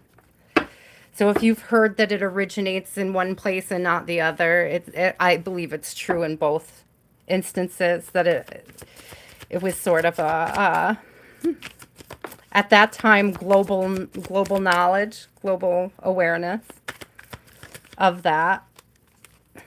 It was a psychology professor who turned me on to comparing Freud and Plato in this particular instance of the chariot. I had to write a paper on it. So that's why you guys always hear me talk about it. So we have that chariot. So again, we have that. It's like trusting divine timing, trusting our intuition on when to make moves. A Page of Swords. We have a King of Cups. Okay, so we got somebody that really is about to make big moves. We had that Queen of Cups in the beginning, and I was like, this is Atlantis rising energy, and that's what I see here too. Do you know what I see? I see like this hold back of emotional energy. It's like on the surface, you get a very cut and dry, simple, this is what's happening in my life, but under the surface, like the emotional current. Whoo, the emotional current behind the words. It's like somebody that has a lot of feelings but doesn't know how to express them.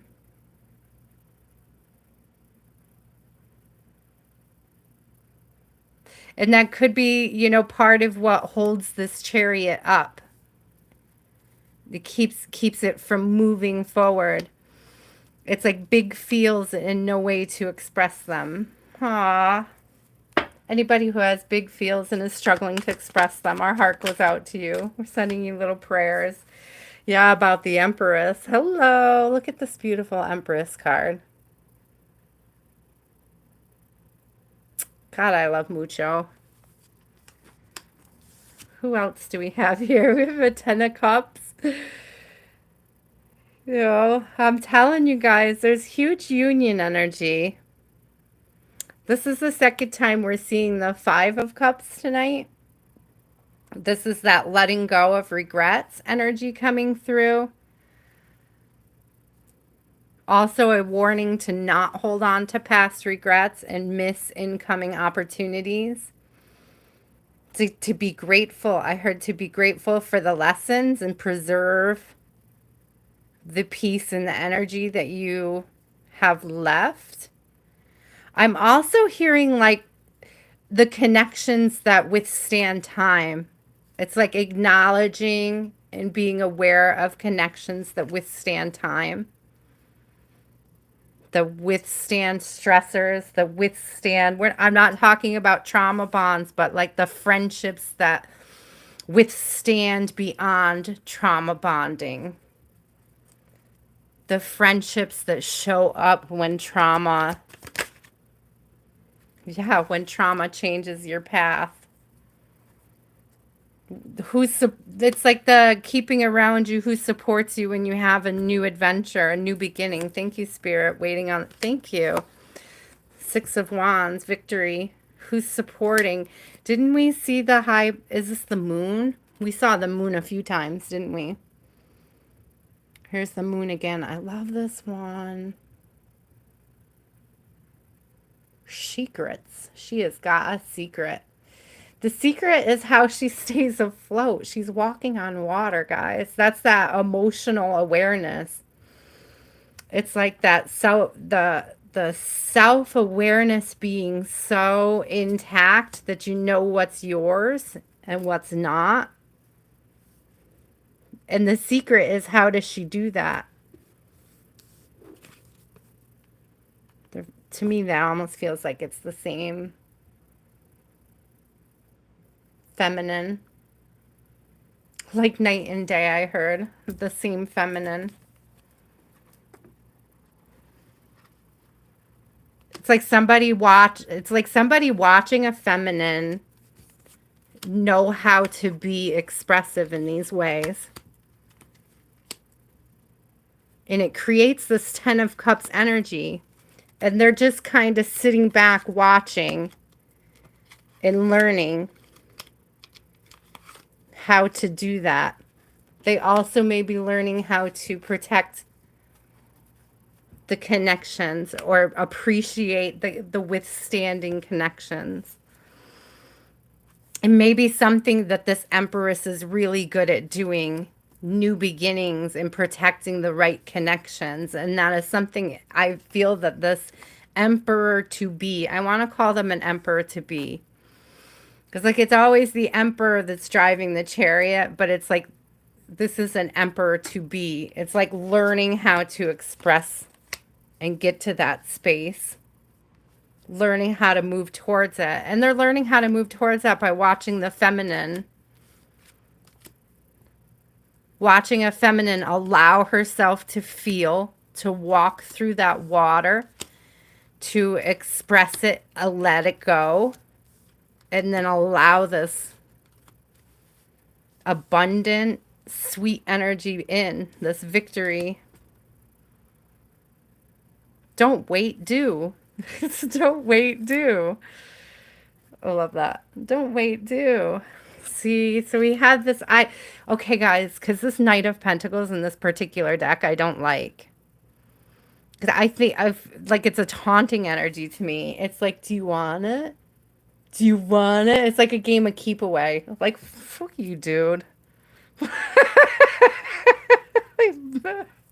No, I don't need it. Go ahead with your bad self. Take it away. I don't need it. I'm a freaking Empress. Oh, it went in reverse. See, when I got in my ego about that, it's like, watch your words too. You can be an Empress one day and it can flip around that fast on you if you're not careful. Same for you Emperors too. That's how quick a karmic turns karmic. Right? Listen, guys, you're a karmic in somebody's story somewhere. Don't give it too much of your energy. Just like people are karmics in yours. And I can tell you that your divine partner could be a karmic one day and a blessing the next. Your karmics are blessings. Thank you, Spirit. Start receiving your karmics as blessings. Start thanking the universe for the lessons that you learn from them. Start showing that gratitude and that understanding that they take up space in your journey for a reason. Whew.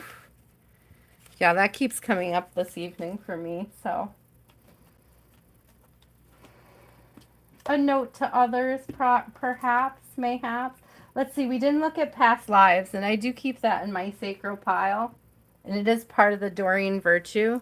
So let's look at that really quick before I get too far ahead and I forget. I think this is the last Dorine Virtue deck that I have that we didn't look at yet. I think.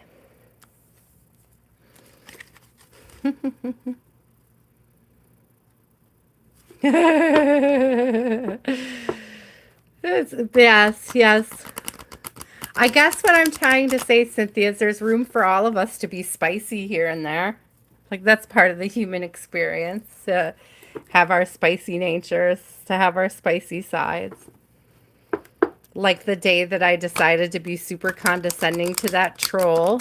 You know, I was that troll's karmic. I was stepping into that energy fully, intently, consciously, but I'm not going to worry about it.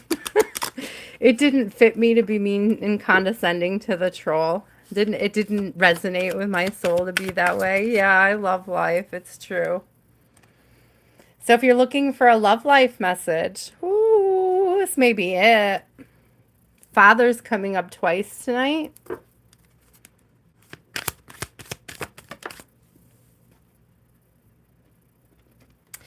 Yeah, so we have fear. This blockage is fear. Look at you guys. What did I say a bazillion times? Atlantis rising. Whenever I see dolphins, I think of union, partnership. I think dolphins are the type that mate for life. Super playful again. And again, right behind that is scribe or write. There's things that are valuable about your story. There may be things that you aren't seeing that when you start write about yourself or even about other people in your story, there may be perspectives and things you're not seeing that if you wrote parts of your story down would be revealed to you, things that you're subconsciously holding on to. The words that you write have power.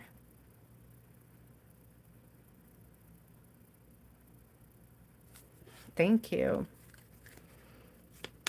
Love has power over your fear, guys. It's innate. It's inscribed. I'm hearing inscribed on your DNA. Ships. So again, with that traveling, that chariot, that movement through the water, ships through the water, gives that learning to navigate these emotional hardships, how it affects your love life as you move through the emotional waters, as you expand and grow, as you learn to become more self-aware. Thank you. Wisdom and angels. We've seen the unicorn quite a bit tonight. So if the unicorns are significant to you tonight, it's probably got a lot for you. Wisdom. I always think wisdom. I think it's because of this deck in particular that whenever I see unicorns, I think of wisdom. Also, I think of how the horn is growing from their third eye. It's like that intuitive, physical spiraling towards spirit, like what we saw with that first star energy that came up tonight.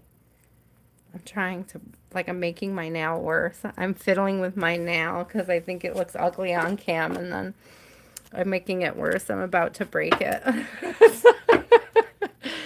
I'm so distracted over here. This deck also has some real cool stuff in it, like different places, like travel. There's a lot of different things in it. I won't get into it too long. We'll just take what we just got out of it. Those 4 cards, but it's a really good deck. I would highly recommend this deck for anybody who's interested in exploring past life energies of themselves or others. It's a beautiful deck. Another Dorine Virtue, so could be challenging to find, but not impossible. Put these away.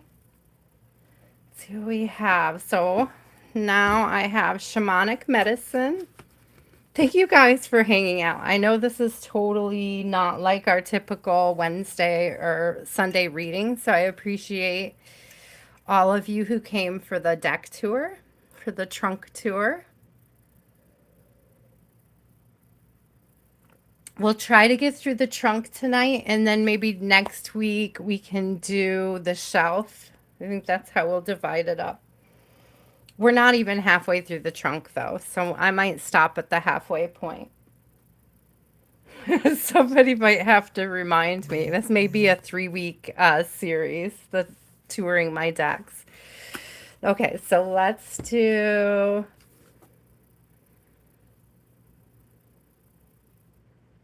I think we're going to hold on to the Shamanic Medicine to put with the Rider-Waite. We'll do this in packs of 2. Because then I can put Wonderland and Nature Whispers together. And then we have the Akashic ones. So let's do these and then we'll do that. So we'll start with the Enchanted Map. Skateboard, I'm glad you like this format. I really am just winging it. We're just freestyle tonight with collective messages. Thank you, Val. There's so many. There's so many. This must be Colette. Yeah. This is Colette Baron Reed. When I saw this card, I was like, there's no way this is not a Colette Baron Reed. This is very similar to her Wisdom of the Oracle. They have similar vibes, these 2 decks.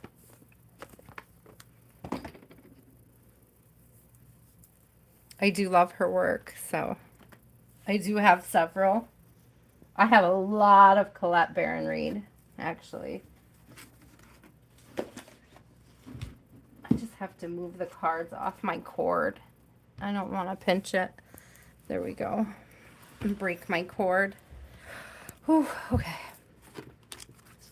Freestyle. Yes, like when I was a DJ. Oh my God, DJing was so fun. I had such a blast doing that back in the day. I'm still friends with several people that I met all over the world from back then.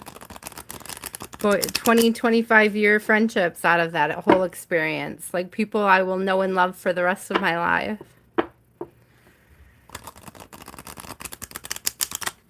People, some of them I still talk to on a daily basis.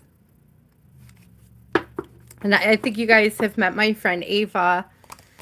She's been in before. I think we've prayed for her too in CD's prayer circle. She's been in a couple times, but she lives in England. She used to live in Colorado back when we met, but we met on that program.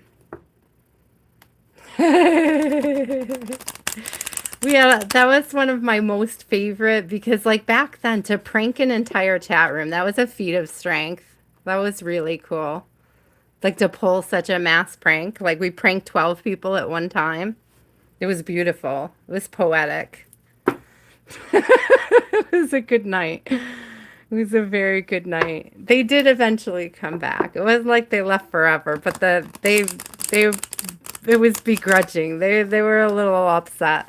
We definitely bruised some egos. Let's see what we get out of this Colette Baron Reed deck. This one, guys, is called the Enchanted Map.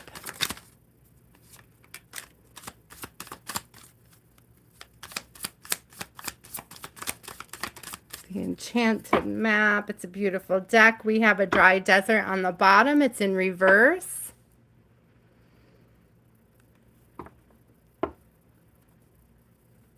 There's this feeling, okay, coming apart. I was about to say there's this feeling of a breaking a time of like it's putting the drought behind you. I'm getting, because water is emotion in tarot in the oracle, it's like been an emotional drought, like a struggle to feel. That's where this breaking apart comes from. Again, with that having a lot of big feels, I'm getting that big feels behind an inability to express it. Movement in reverse. That's like that Chariot again. And strength coming out. A ton. A ton. Again, 44 for me is grounding, foundations. This is that taking care of Gaia spirit coming through. Playing with the universe and seeing how it responds. And again, there's somebody watching you do this, watching you take life on with a playfulness. There's a person who is struggling. They're struggling. They're starting to realize that you struggle too, but you handle it differently. It's not that God, life, the universe isn't handing you struggles.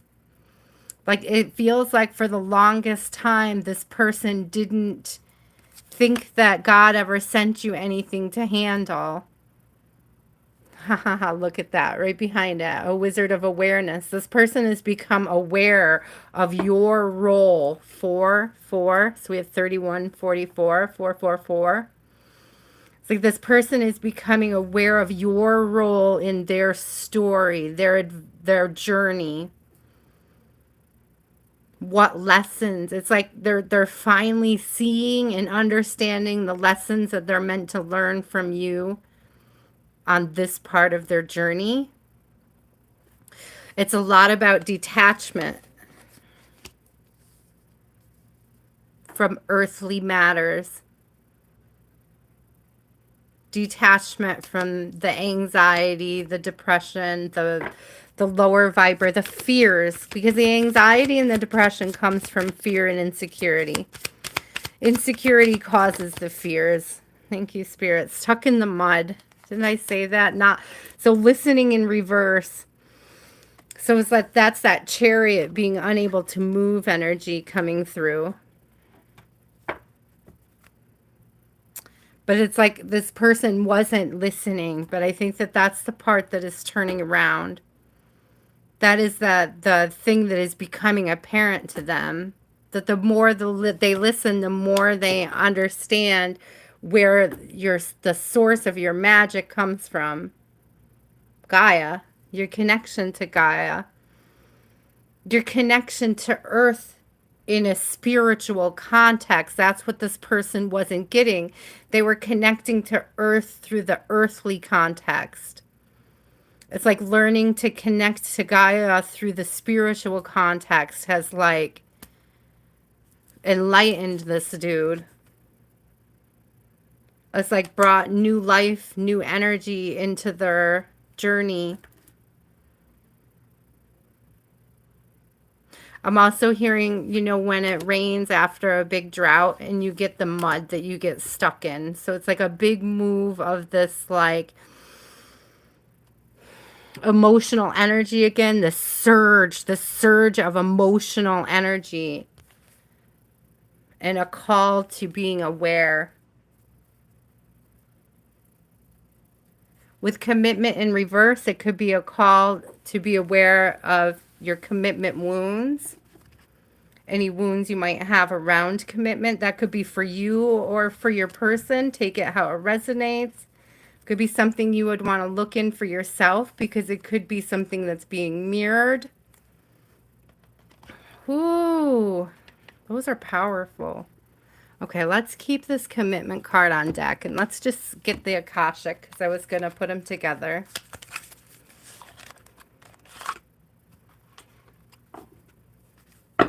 Again, guys, tonight is just a collection of small collective readings so that we could take a quick tour of my trunk decks. We'll probably get about halfway through my trunk decks tonight before I have to energetically call it quits. There's no list. I am not taking questions this evening. It is a special edition. And I appreciate having you here. Thank you so much for the likes and the subscribes.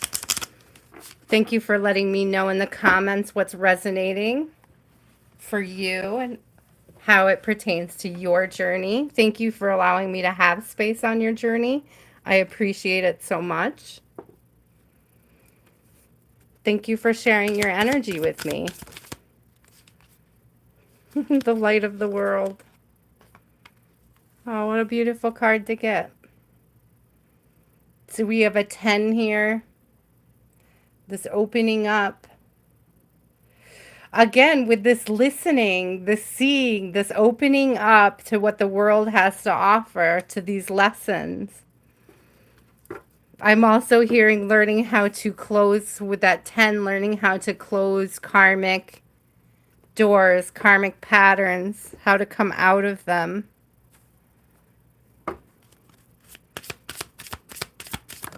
Welcome back, Jean. Hi, Marty Martian. Welcome in, guys. Again, look, I can't make it up. Commitment. Commitment. I'm telling you, there's huge, huge energy vibes of union, of coming back together. I gotta stop for a minute because to me, that's wild when that happens, when two cards come out back to back. Statistically speaking, it's like next to impossible to have the same exact card out of two decks come out back to back like that. So we have commitment, a double commitment here. We have diversity. Again, this is that person. This also could be you, but it's like that understanding that people are playing different roles in your journey. Look, is she reading a book? Didn't I say as you write your story, you have an opportunity to see things from a fresh perspective of how people are playing their roles in your stories, how people are playing their roles in on your path, on your journey, how blessings become karmics, how karmics have become blessings. There's something about writing it out to help you see, or like to help create awareness. It's like an awareness of a subconscious thing. It's like where you're putting blame. Thank you, Spirit. It's like awareness of blame I'm hearing. But this diversity is this person seeing that your gifts are like, you both have gifts, they're just different. And like that they can learn from your gifts, that they can learn from what you know. And part of your job is to figure out what you're meant to learn from them. Not to change them. What are you meant to learn? Not to change them. The Queen of Roses in reverse. Yeah, that's that karmic, that need for control, that like, you know, turn around, guys. She's so pretty.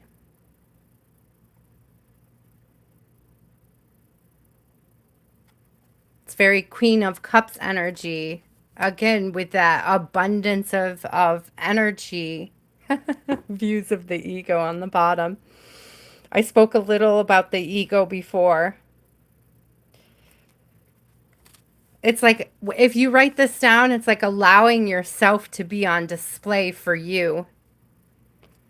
In this case, it's allowing yourself. When you start taking accountability, it like can feel weird to put your ego on display for others. Like I'm getting a huge like accountability. It's like an accountability vibe there. Look at Akashic Library on the bottom. Again, with the writing, this is somebody that I don't know if this person is writing or if you are writing, what's being revealed through the writing, like putting down in concrete, is like where victim mentality is, where you have been a victim, but where you've also been, and it might not be you. I'm using it interchanging with you or your person, that term right now. So it could be your person. This could be a message regarding your person or who you're thinking of. Yeah, paths unknown. Could be either or. Here's some light and shadow work. Comes with that awareness. Oh, thank you, Spirit. I don't read this deck a lot. I do get challenges with this, with the extra cards and the suits being so different. But it is a beautiful deck.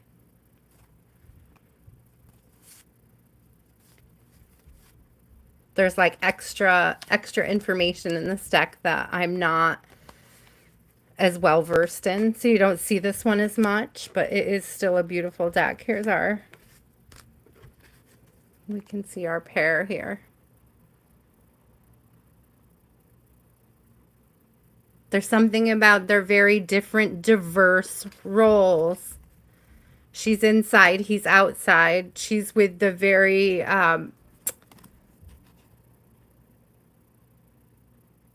what do you call that when you like breed, not breed roses? You know what I'm talking about? They're like very specific roses. They're not wild roses. He's in the wild roses. She's inside with, I don't want to call them domestic roses, but that's kind of what they are. You know, like they're specifically chosen and crossbred for certain qualities. Genetically modified, so to speak. You know, perhaps this is him noting her ability to access the finer parts of her genetic code and to turn them on, to trigger them. It's like he is recognizing her ability to refine herself. Thank you, Spirit. That's that diversity. That's that pairing. That's that partnership. That's that union energy again. Because union comes in many shapes and sizes, guys. Ooh.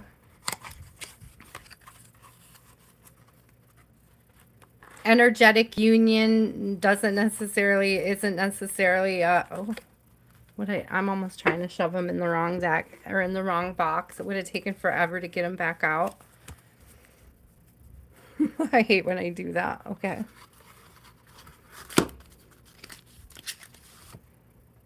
Two more decks down. At least 4 to go before I decide whether or not I'm tapping out or going on.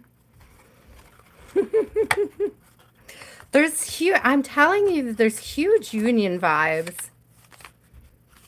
But a lot of it comes in being grateful for and celebrating the diversity of the connection, the differences between you, the way you handle things in unique ways, or the lack thereof, right? Because it's like where one person's strength is, the other one may not have that strength, and you're meant to be complementary with each other.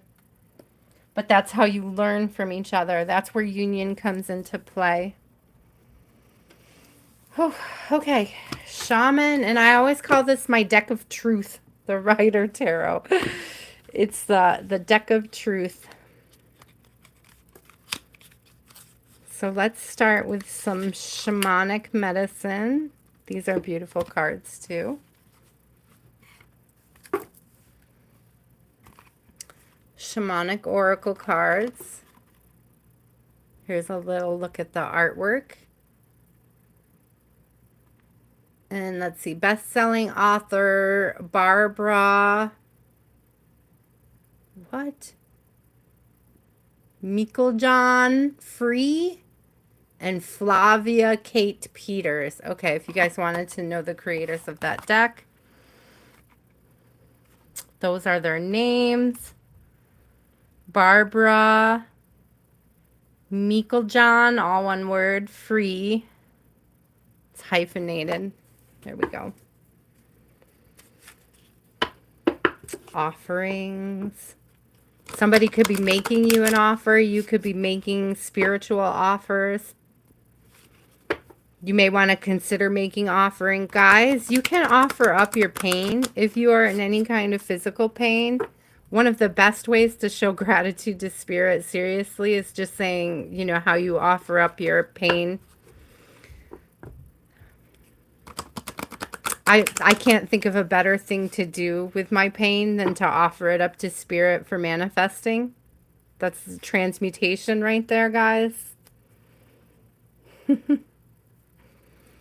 Take that pain and channel it into something energetically good. I would say with the intention of serving others could be a key component to that. That's why having an offering is often a sacrifice. It is a giving of self for others.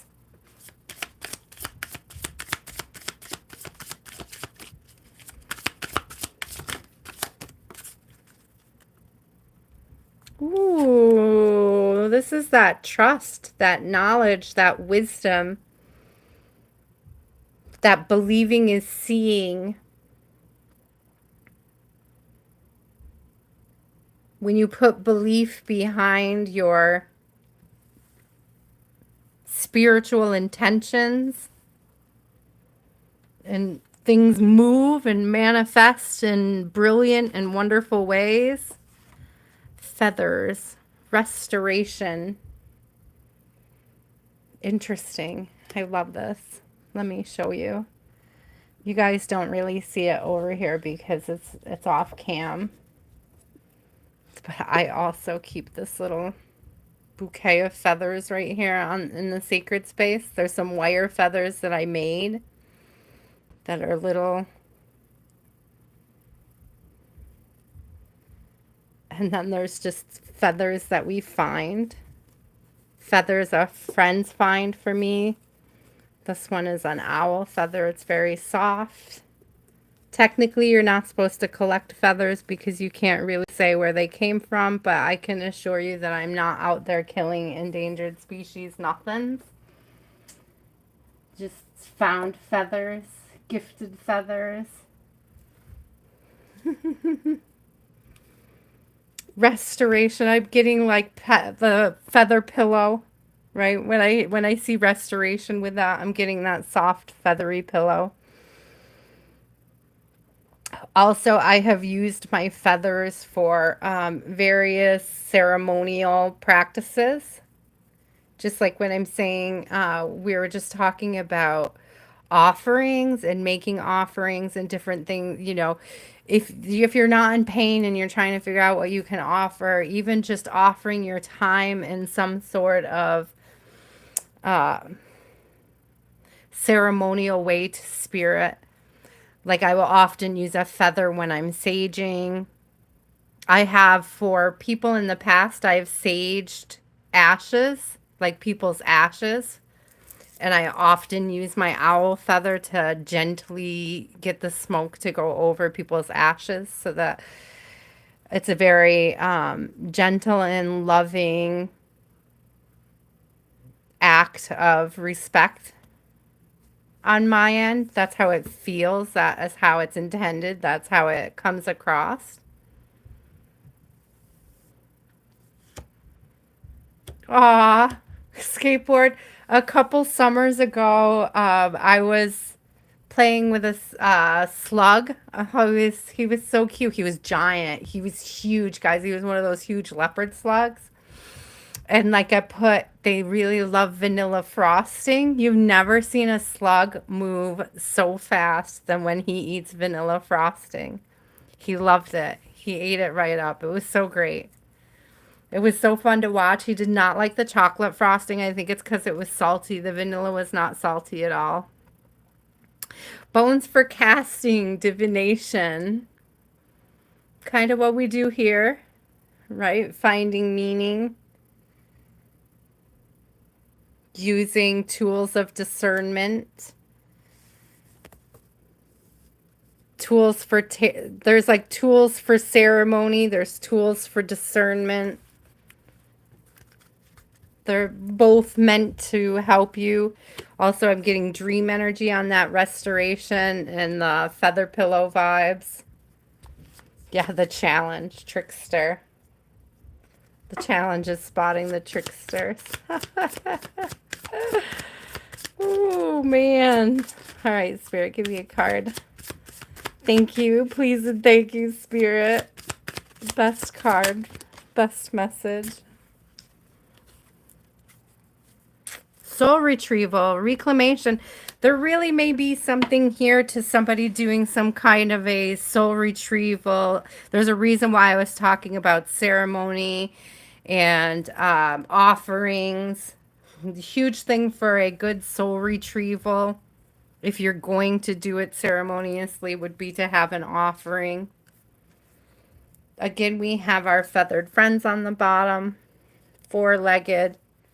Talks about endurance. That's that fast moving energy again, kind of that chariot vibe coming through. If you don't know what a soul retrieval ceremony should look like, I would look it up online. There may be a lot of things that you can do yourself. There could be guided meditations. I cannot tell you of any in particular. I do like my the one that I share often for the cord cutting and the white light meditation, but that is not technically a soul retrieval.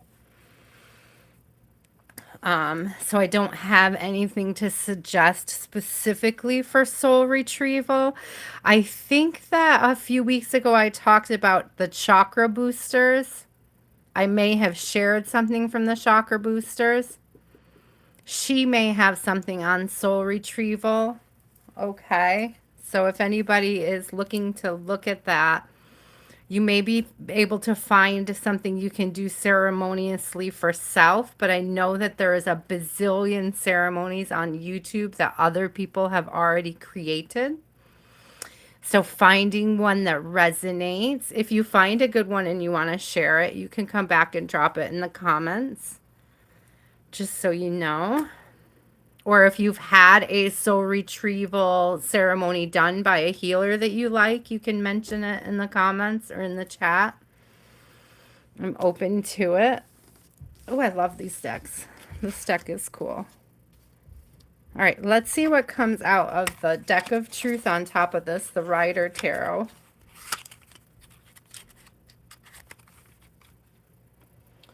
Our standard traditional deck.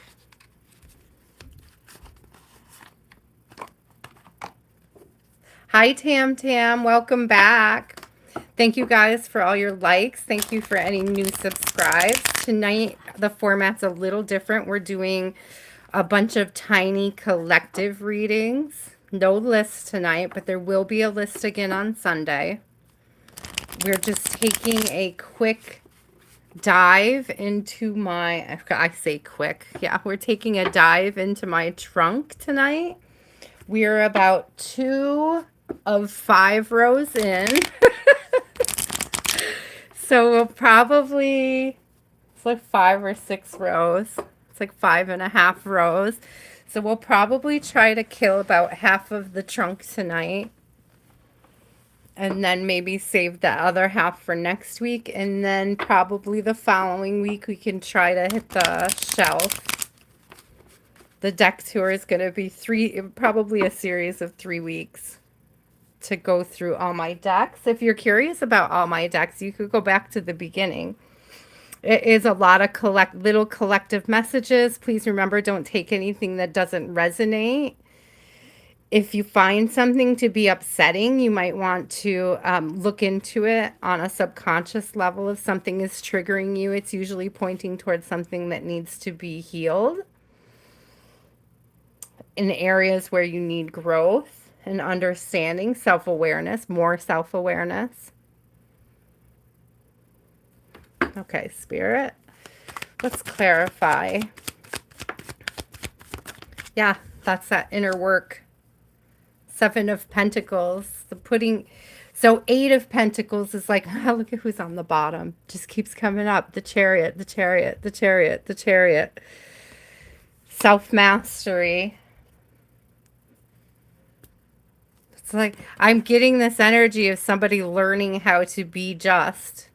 Somebody learning about what's fair. It's like, I get this feeling of this emperor, so always having to, like, shove down and make their decisions not from a place in their heart. It's like having to shove down their feelings, like continually being asked to put their feelings aside for other people. It's like somebody finally like coming to terms with never having put their feelings first for themselves. There's a King of Swords here. That goes huge with this justice vibes. This could be part of this soul retrieval energy coming out. Remember in the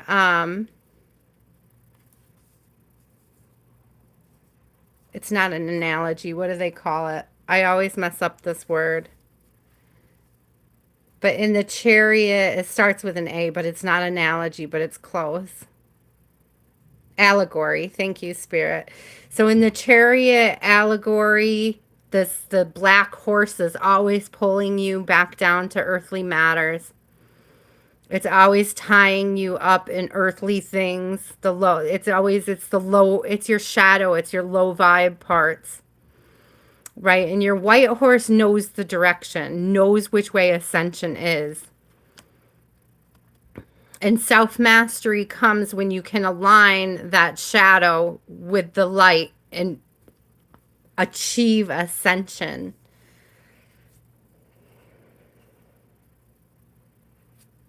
So it's like this person, this King of Swords, is starting to see how like unjust certain decisions have been. I'm getting unjust to self, unjust to others. Oh, look, there's a Queen of Swords on the bottom too.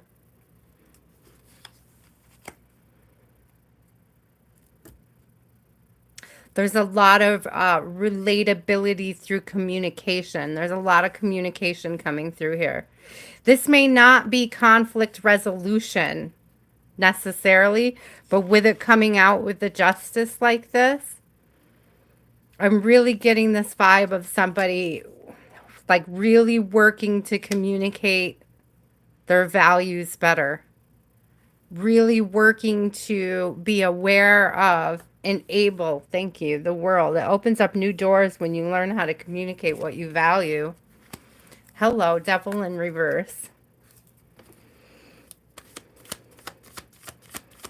As we release that ego, as we call back who we authentically are, there's the Emperor in reverse. Yeah, it's like starting to see and understand the areas where they've been unjust. To understand when they're being karmic and how. And that comes from watching the Queen and understanding how the Queen is moving, how the Queen is expressing. There's the High Priestess again, guys. You can't even make it up. She keeps coming out over and over and over and over and over tonight.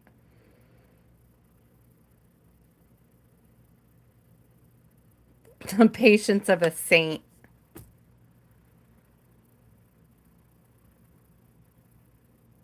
That innate knowledge that no matter what, everything's okay.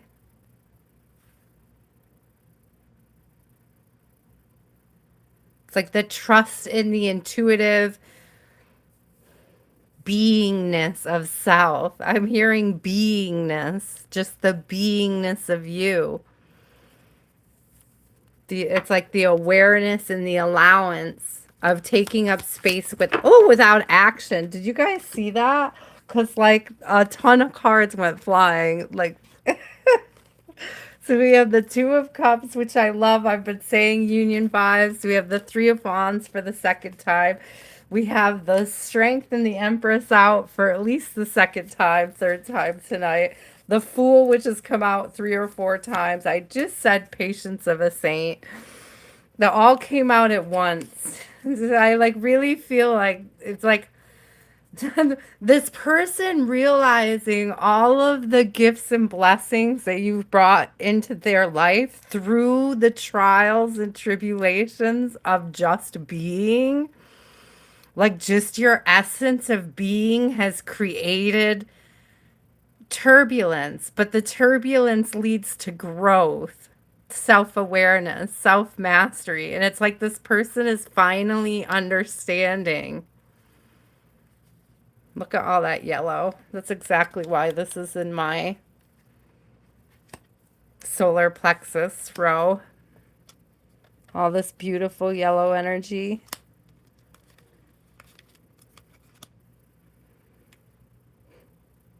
It's like somebody finally understanding what this whole connection is about. The reciprocity. The way spirit plays ping pong with your souls. The way the knowledge and your understanding of what's going on informs their understanding. And it's like they're starting to get how offering you their side of things is what brings you clarity and understanding in the connection as well.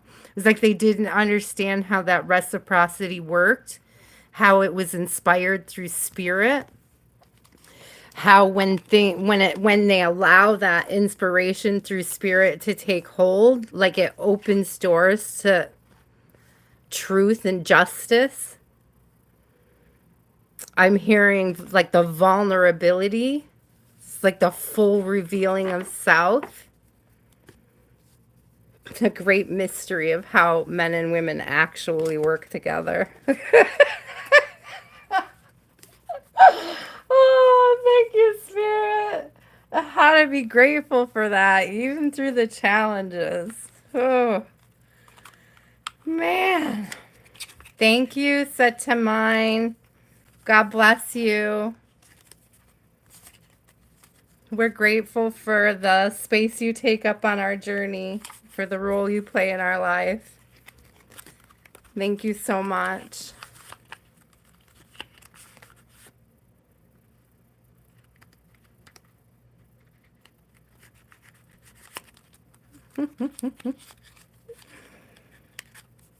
What beautiful energy. I love this. This energy of growing together, building a foundation. It's so strong tonight.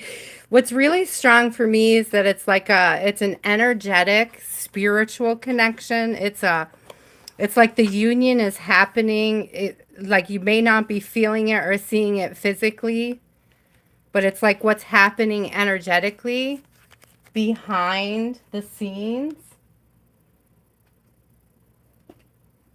It's phenomenally moving. Like what I feel off the cards tonight is just the way that the energy dances and moves both the masculine and feminine energies, and how alignment is a dance. Thank you, Spirit. How alignment is a dance. So now we will look at, I might have a couple of Angela Hartfield's cards. I have this Nature's Whispers. Maybe I'll get her 3 out together that I have, like I did with the Dorine Virtue ones. If you guys don't mind, I'll do it that way, I think. I feel like there's one more, but where did I put it?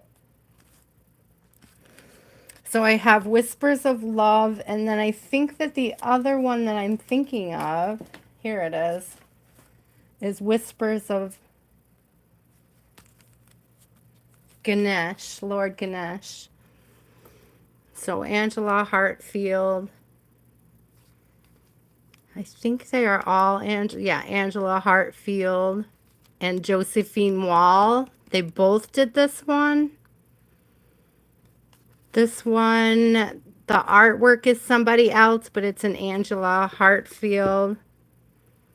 Okay, Josephine Wall is the artist. Angela Hartfield is like the content creator, the wordist, the right of the force behind. So that explains why these two have similar looks, because they're the same artist, Josephine Wall. Oh my gosh, can I pick them up? So these are both Josephine Wall, and then this one is a different artist, hence the vibe being slightly different. So we'll look at those with this deck. I think we could do all of those. This often finds its way into my sacral, but depending on, because you see the bottom is like yellow-orange. So sometimes this goes in my sacral solar, but if you look at the other end, it's blue-purple. So sometimes it lands in my throat chakra, crown chakra area. So it all depends, really. This one in particular all depends on which way I'm slipping it into my bin. I hope that makes sense for you guys. It's a little wild how I sort my cards, but that's how I find them easier. So by organizing them by color. And then color automatically always makes me think of chakras, so that's why it's significant.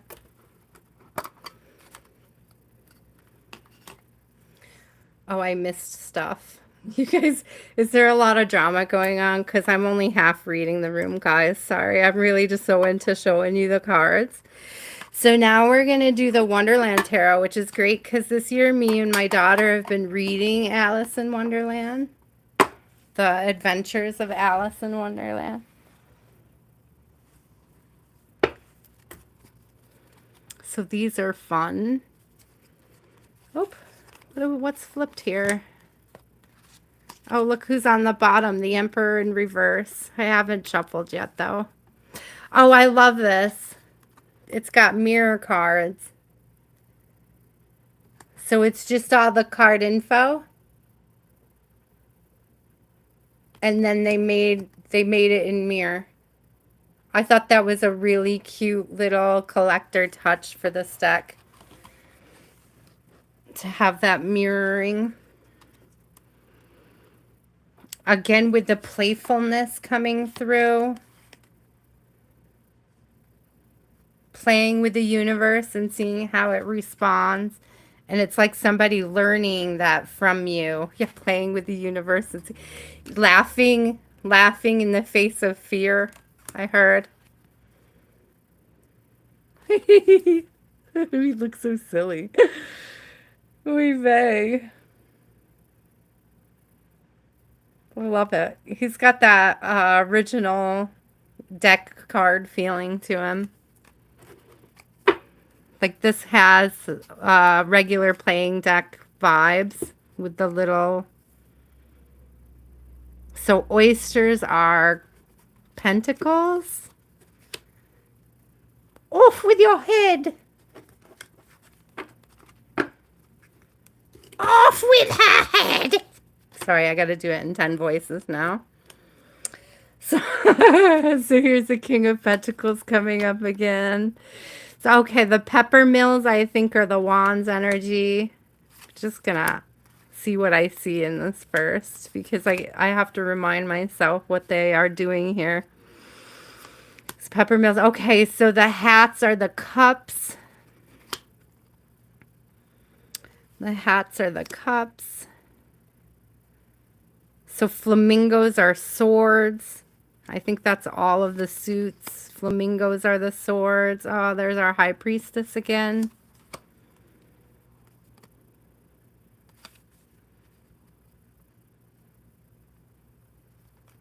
That's the Mad Hatter. He's got the very I'm late vibes going on there, though. That's that clinging to the earthly matters, like inability to make those decisions to move forward, like setting in the overwhelming, all of those emotions that coming in to back it up. It's like pushing this momentum, making this journey like speed up. It's like this person feels this need to speed up. A Nine of Pentacles here. It's like this person is feeling that push to, it's like playing a game of catch up. So 9 of Wands in reverse, like not wanting to fall behind. Thank you, Spirit. Now that we know the suits, let's see what we get. Let's see what falls. Hi, Pinkdom. Welcome in, welcome in, welcome in. Thank you, everybody, for the likes and the subscribes. Thank you for joining us. We're doing things a little different this evening. We are just touring my vast collection of decks. This is a special edition. So it's a collection of collective readings for everybody. But if you do return on Sunday, I will be doing personals on the list again. So tonight is just our collection of personal readings. Thank you very much. Only take what resonates. If it doesn't resonate for you, it's probably not your message. If it resonates, but it resonates in an aggressive way, it's most likely something that Spirit wants you to work on. So think of that as well. I love this deck. It's so cute. I don't know why I don't use this one more often. I don't know if it's just a preservation thing. Like I want to keep it nice because it's like in the little collector tin. It's like super adorable.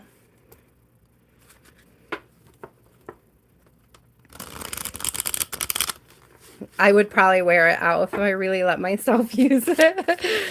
Oh, something almost came out. There we go. Whoa, whoa, whoa. All right. Again, with the 3 of Wands. It's not waiting anymore. 3 of Wands in reverse. The Lovers upright. Seriously, with this trying to put past regrets. There's like this decision paralysis. And it's like whoever this reading is about or for, it's like that awareness of needing to push through it, to get past it, like that understanding that pushing through this part of the growth, pushing through this part of their journey is their growth, is the process. Yeah, the sun. The healing. No, no, don't do it, Alice. Oh, no. Playing with the universe and seeing how it plays. But don't do it, Alice. No. So this is that fear. This is almost like that. But I'm also getting that because the sun for me is always like inner child vibes. So this is like that before the trauma. It's like remembering the space before the trauma. Understanding what that space felt like that soul retrieval message that came through in the last set of decks. It's like that's to me what this is about.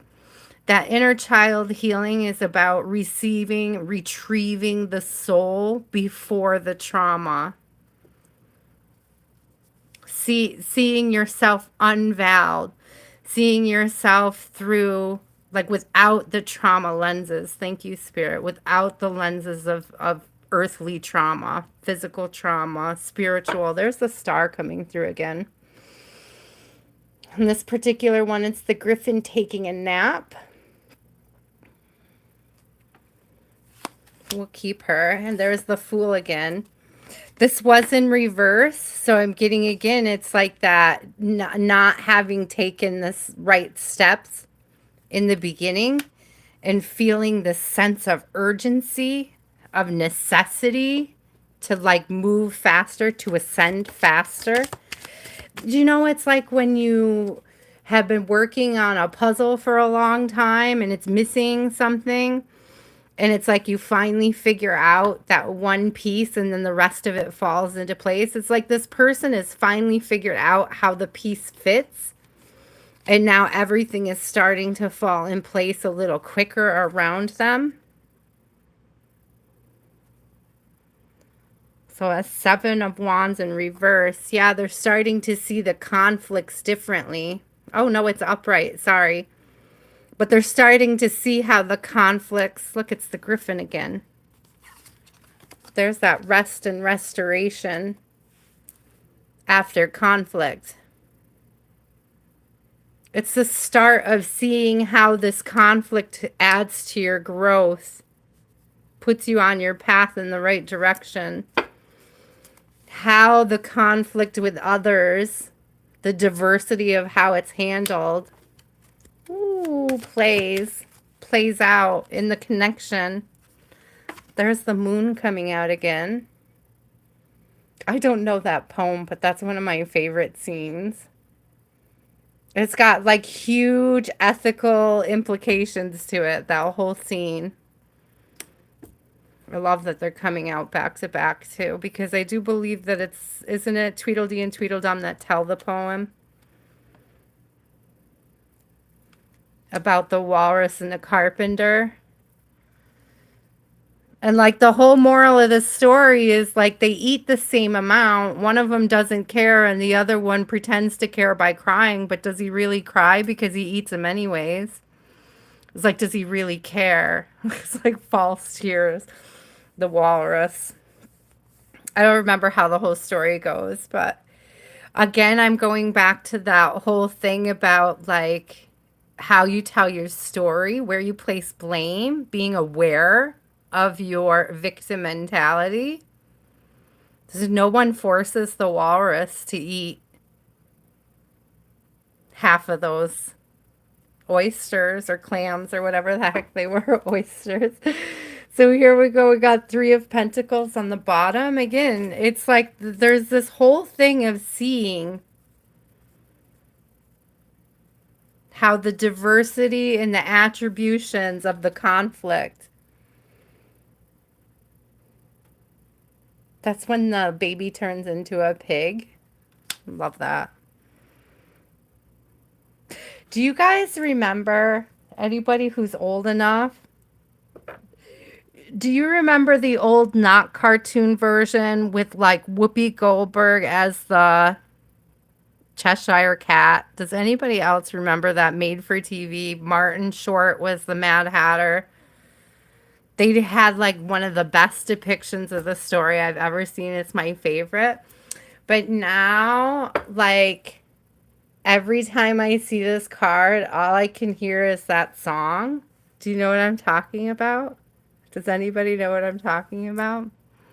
Jam tomorrow, jam yesterday, but never ever jam today. It's like silly rules that people make to limit themselves, like excuses people make to not do something.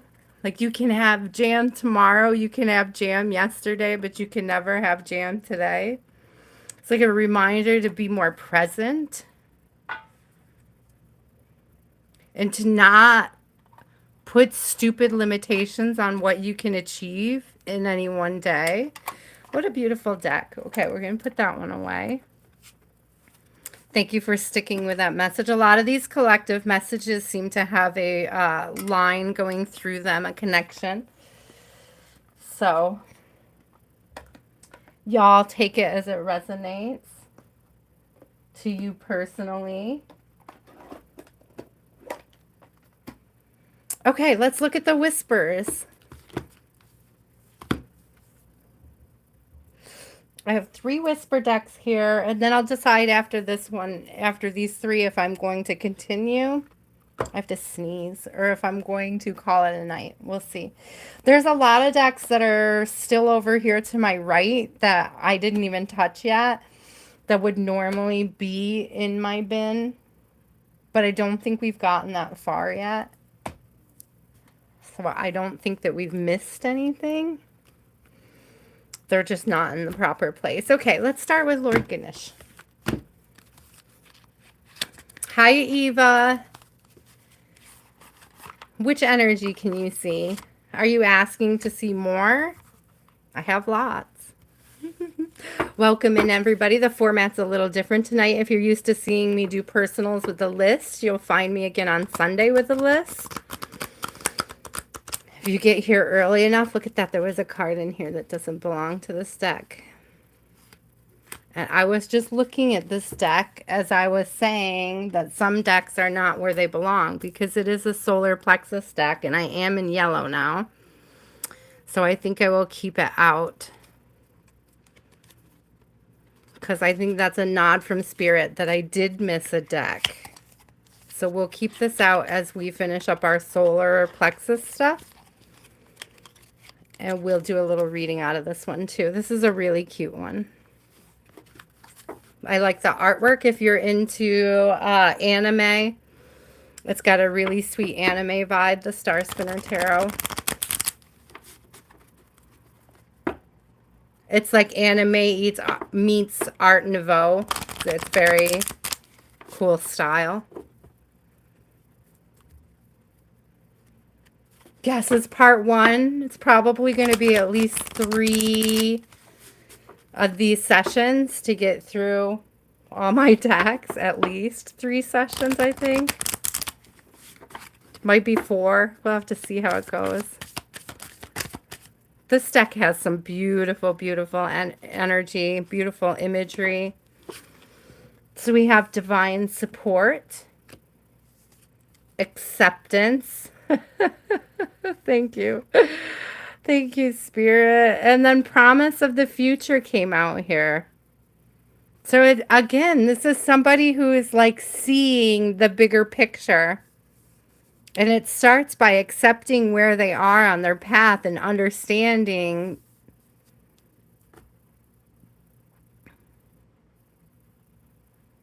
there's an understanding coming through, guys, that it's like an understanding for a need to change, but it's not because it's been projected onto them.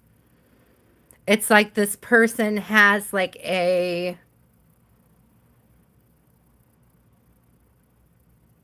deeper personal desire to step out of the darkness, to come out of the cave. I often talk about Plato's cave. And like how when somebody comes out of the spiritual cave, it can be kind of blinding and scary. But it's like understanding this divine support that comes with it.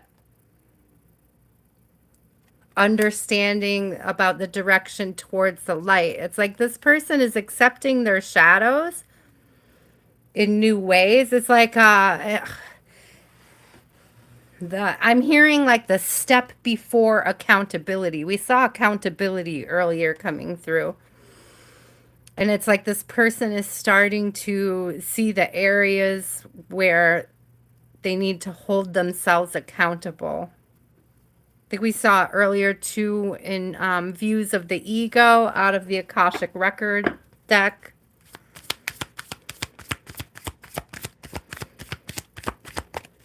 It's like somebody really examining self. Oh, look, childlike expression. It's that inner child vibe coming through again, that soul retrieval business. So one of the things that this person is beginning to understand is your spirit of gratitude. So we have revelation here.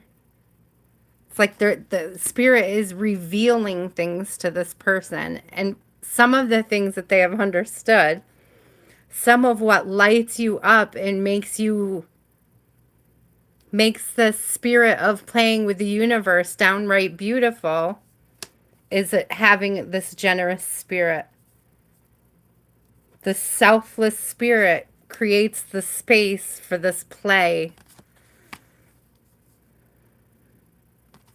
This wonderment. That childlike spirit on the bottom. Again, with the positive outlook right here too. This person is starting to see how quickly and easily their counter person can have a perspective with a silver lining, or like how many silver linings they can pick out of something. How it's almost like a game to this person to find silver linings and things. And like, to be honest with you, like I almost get that this is something, cultivation. This is something that actually kind of annoyed this person about you. It's like no matter what shit was hitting, like they weren't even aware of what shit was hitting because you were just freaking playing with butterflies and flowers. Like, how the frig do you just sit there all the time and play with butterflies and spirits got you? It's like they couldn't understand this.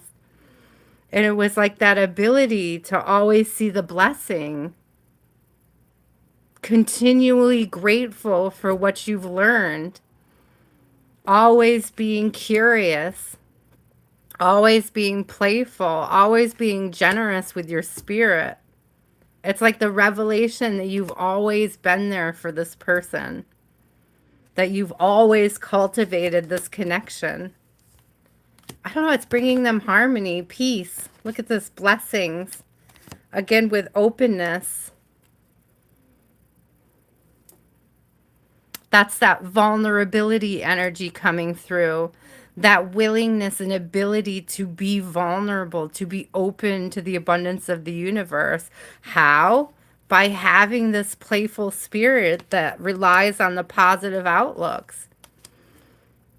Who's curious about the what ifs. If I play with the universe in this way, how will the universe reply? How, when you're let go of that lack mentality, where is it?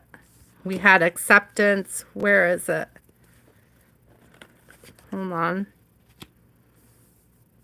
Was it splendor? I don't think it was. We have acceptance, blessings, harmony, 2244. This vulnerability, this openness, this cultivation of our childlike energy, this playful spirit, cultivating a playful spirit. Oh, generosity. Thank you, Spirit. I was looking at this, blessings, generosity, and sustenance. There's like this knowing that giving is receiving. That when you give of self, even if the person that you're giving to doesn't give you reciprocity, when you're in this energy of always having a positive outlook, you're not giving out of a space of expectation. You're giving out of a space of gratitude, out of generosity. You're not giving to expect reciprocity. You're giving because you could see all of the good, positive ways that it's going to impact yourself, your own energy, and others. That's that living in purpose, living in light, living in love. Thank you, Spirit. Speaking of love, let's get whispers of love out next. I saw nurture first. We saw cultivate, right? So it's again cultivating and nurturing this openness to the universe. Seeing how generosity, I'm hearing the lack mentality, seeing how that lack mentality impacts your life and like putting it in reverse. Like understanding and learning how the gratitude opens up the blessings. Ooh, thank you, Spirit. Gratitude always opens doors to new blessings, guys. Always. And a lot of that can just be the mindset. The mindset is the blessing. The change from away from scarcity mindset into one of gratitude and generosity. I don't know if they're getting married. I'm not reading them, but I appreciate the question. If you come back on Sunday, I'll be doing personal Zen, but there is no list tonight, AP. There will be a list on Sunday at 6 p.m. This is just a collection of collective readings as we tour my decks. Right now, we're just doing a bunch of little collective messages. If you find something that resonates, take it. If you don't, leave it for others. Look I was just thinking this today. And I think it reminded me, correct me if I'm wrong, but one of the first Dorine Virtue cards we got out said the same thing. The only thing that is real is love. Shift your focus back to love. So it's getting rid of those illusions, those fears, those insecurities, The illusion of separation is a big one. You guys, you are not in separation. Look at that. Focus on love. It says shift your focus back to love. Focus on love. Look for the good in everyone. This is that giving. Forgiveness is here. Giving that space to other people. To all these different people, all these different factors on your journey that play a role in shaping the person you've become, the person you're meant to be, the person you are today. Listen, because we had listening earlier too, didn't we? So we have listen with your heart. This is like this person that keeps coming through, this energy that keeps coming through. It's like they're listening with their heart for the first time in their life. They're like really fully releasing. Oh, I'm hearing releasing guilt over the injustice. Whether it's their own guilt or guilt that they're projecting onto others. It's important to love others deeply. Thank you, Spirit. These are beautiful. The artwork in these is just gorgeous. Again, with that playing with the universe. Look at this vibe. It's very playful, very spirited. Lavish the one you love with personal attention and affection. It's like being willing to listen. Listening in of itself is one way that you reciprocate in a connection. One way you speak a love language is just by listening. We're not talking about reacting. We're talking about just listening to what a person has to say about where they are on their journey. Just hearing them, giving them the space. Even if they're trolls telling you you're demonic. It's like giving them the space to express that.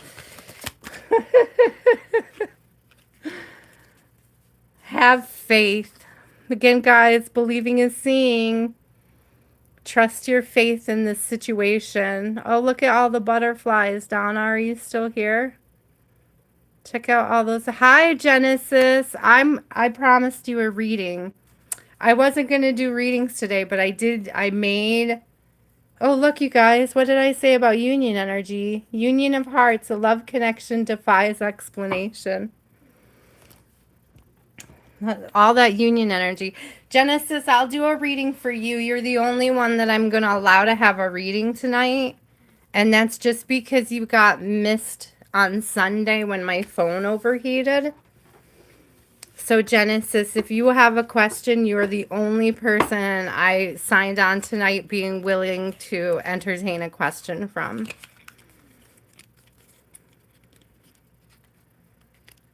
So we did Whispers of Love. We didn't do Natures yet, right? So if you have a question, Genesis, you go ahead and post it and I'll do a little one for you. I love this. Again, with the butterflies, Donna, if you're here or if you watch this later. Tons of butterflies. You don't have a question? Did you just want a general, Genesis? These are all short collective readings I'm doing this evening.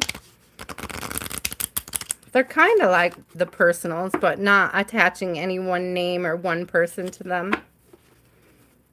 Okay, let's do a general for you. And I think that I'm going to go off script, even though there's not a script. But I'm going to reach for something that I don't usually keep in my bin. It will do a personal out of my light seers tarot. I think I was using this the other evening when I overheated, so it's a good place to start. Hi, lots of butterflies for you, Donna. They just popped up all over. Look, on this, here they are. I think those are the same butterflies from, or pretty similar. Yeah. The back of the deck is just a close-up of that. That's cool. So, general reading for Genesis really quick, guys, and then we'll get back to the collective. Yeah, I don't know. Jeremy took off somewhere. Plus, I think that Jeremy kind of fell into the collective readings. He didn't actually come back with a question. Okay, Genesis, no question. What is the best message for Genesis Spirit? Oh, something came out real fast. What was it? Ace of Wands. So I'm hearing like an inspiration, Genesis, an inspiration. It's like a light turning on, an enlightenment, the energy of enlightenment. I heard third eye on fire. It's like spirit is trying to push you towards something. Yeah, it's an ending. So we have a 10 of swords, a 2 of swords. It's like having the inability to commit to following through. Queen of Pentacles in reverse always gives me like gold digger vibes. It's like this is an energy of deciding to cut somebody off. It's like I don't know if this person is a bit of a fear monger to have the 9 of swords and the Queen of Pentacles come out together like that on top of a 10 of swords and a 2 of swords. It's almost like there's an energy of somebody trying to put somebody into like a fear of like, oh, you'll never find somebody better than me. It's like trying to project onto somebody that there isn't a better situation for them. But then again, I don't see this person doing anything to... It's a Queen of Cups in reverse. There's nothing being done. There's a lot of... If you were wondering, Genesis, whether or not you should cut somebody off, whether or not somebody in particular was a karmic, I would say that they are. These could be karmic feminines around you. This could also be a warning on how you're viewing people. This came up a lot in the collective readings this evening. It's like how you're writing people into your story. I'm also hearing like watching victim mentality. Holding yourself accountable. Accountability kept coming up in the collective readings tonight too, Genesis. So this could be a matter where you need to hold yourself accountable, and or somebody coming towards you will begin to hold themselves accountable. There's like this overall awareness of where people are being karmic, you know. 4 of Pentacles in reverse, again with that scarcity mindset, that victim mentality, coming away from it. Page of Wands in reverse. There's a lot of reverse energy. Genesis, I'm not really sure what you're going through. It looks like you've been kind of locking yourself away while you go through the healing process. So there's much love going out to you while you do this, while you work on these things. But I do see you coming out on top. There's a king. Everybody's like, how do you see this person coming out on top? Well, there is this Ace of Wands here. And then there's this King of Swords that are flanking this reading. So it's like seeing all of the trauma and impact throughout the years, right? It's like having some sort of revelation about how your story has formed your journey. And a need for rest, Genesis. A huge need for rest, friend. The best thing you could do, guys, when you lock yourself away for a healing journey is to take some time to rest and rejuvenate yourself. Yes, High Priestess coming out again. Trust your intuition about when is the right time to come out of that healing phase, that healing cycle. Remember, even healing is cyclical, guys. Things come back up. Even when you think that you've already healed them, they can return in new forms, new fashion, new energy. You can get the same energy from different people. You can get new energy from the same person. So Genesis, that's all I'm going to do for the personals tonight. I'm so sorry that you got skipped Sunday when my phone overheated. I apologize. I hope we see you on Sunday again.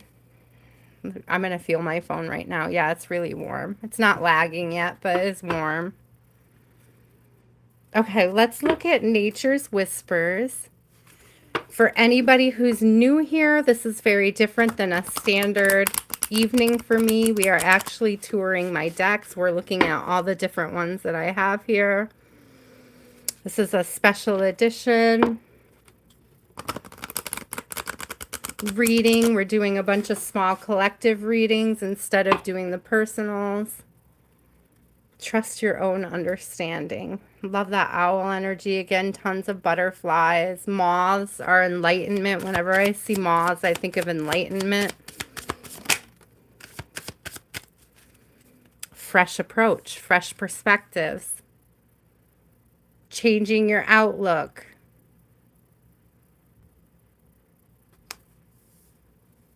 Understanding that there's always more than one way of seeing and understanding a situation.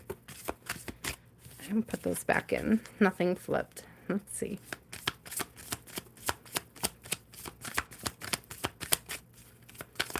Ooh, clarify. Spirit, that was too much. Too much clarity. Too much clarity. Stop. The big picture. What did I just say? Perspective. The fresh approach. Seeing the big picture. Understanding how other people are influencing your story. How other people have helped you grow. Even when... Oh, open your heart. I love the swan. To me is always union energy too. Let me see, there's a spirit kissing in the nape of the neck there. Union energy. Again, huge union vibe. But you know, guys, I'm getting like, literally, I'm getting like energetic union. Bountiful harvest again. Again, we have this energy of abundance coming in, but it's an abundance of peace. An abundance of generosity.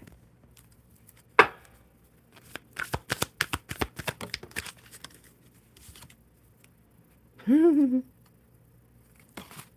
in service, leap of faith. I love these. These very resonate with today's reading. So we have a leap of faith. That's that believing is seeing energy again. Watch yourself when you say things like, I'll believe it when I see it. No, believe it now so that the universe knows what to bring into your hemisphere, I heard, into your life, into your energy, so that you can call in what you want. You got to believe it first. You have to have that faith, that childlike wonderment, that belief that the universe is freaking magical, guys. It's freaking magical. Beautiful. Look, we got mirroring here, 2112. And I think I've been mentioning that number for 3 or 4 weeks now. It keeps coming out. We keep getting 2112 or 1221. It keeps coming out. Like at least once a night for the, I feel like the last 3 or 4 weeks when we've done readings, it's come out. So big expansion from being in service. We talked about that earlier. When we were going through the, I think the sacral section of the decks. And we were talking about the, excuse me, what was it? What were the Life Purpose deck by Dorine Virtue. How being in service to others creates this expansion, but it comes from, it brings in this bountiful harvest, but you have to detach from the expectation. I think that that's the tricky part for a lot of people, is detachment, detaching. Oh, I love this. Be your best self always. This is that vibe when I tell you guys it's like waking up in the morning, like before you go to bed at night, just saying tomorrow will be better, and waking up in the morning and just saying today is better than yesterday. So you believe in that affirmation. The minute you believe in that affirmation, you've already taken a step in the direction of making it so. By setting that intention is so powerful. Setting that intention every day when you wake up is extremely powerful.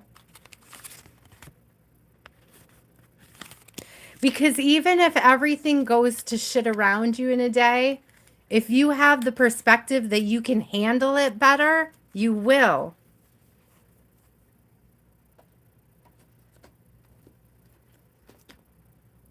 That's what this person is seeing. Is that the people that are happy, they're not happy because bad shit isn't happening to them. They're happy because they know how to handle it. They know how to feel it. They know how to express it. They know how to let it go without the expectation of having others fix it for them.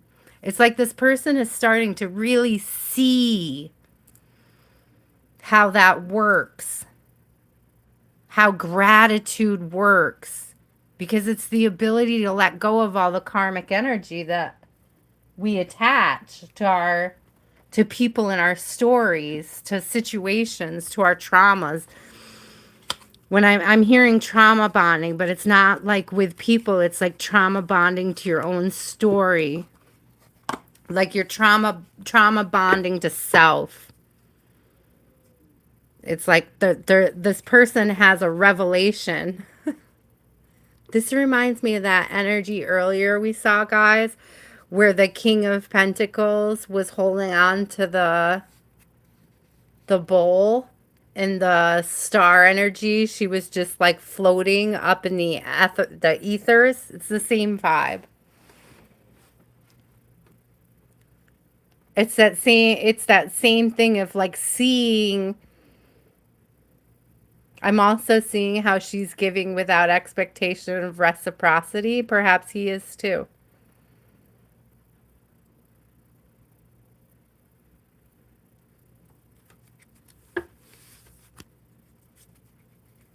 Ooh, we have a 2 of chalices and a 3 of swords together on the split.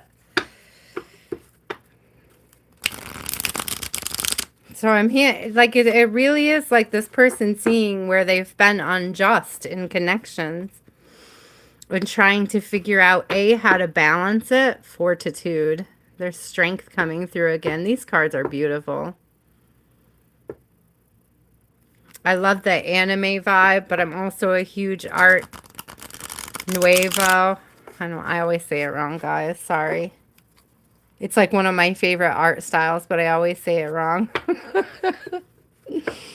Oh, it's always been that way ever since I was in college. You'll never get me to say it right. I'll hear it a million times and I still won't say it right.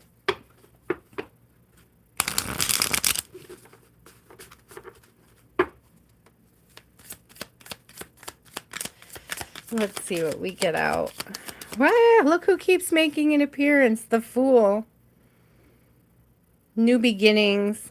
I'm getting like this sheepish energy. Like new beginnings can be, you can feel like a fool. It can feel like silliness starting over.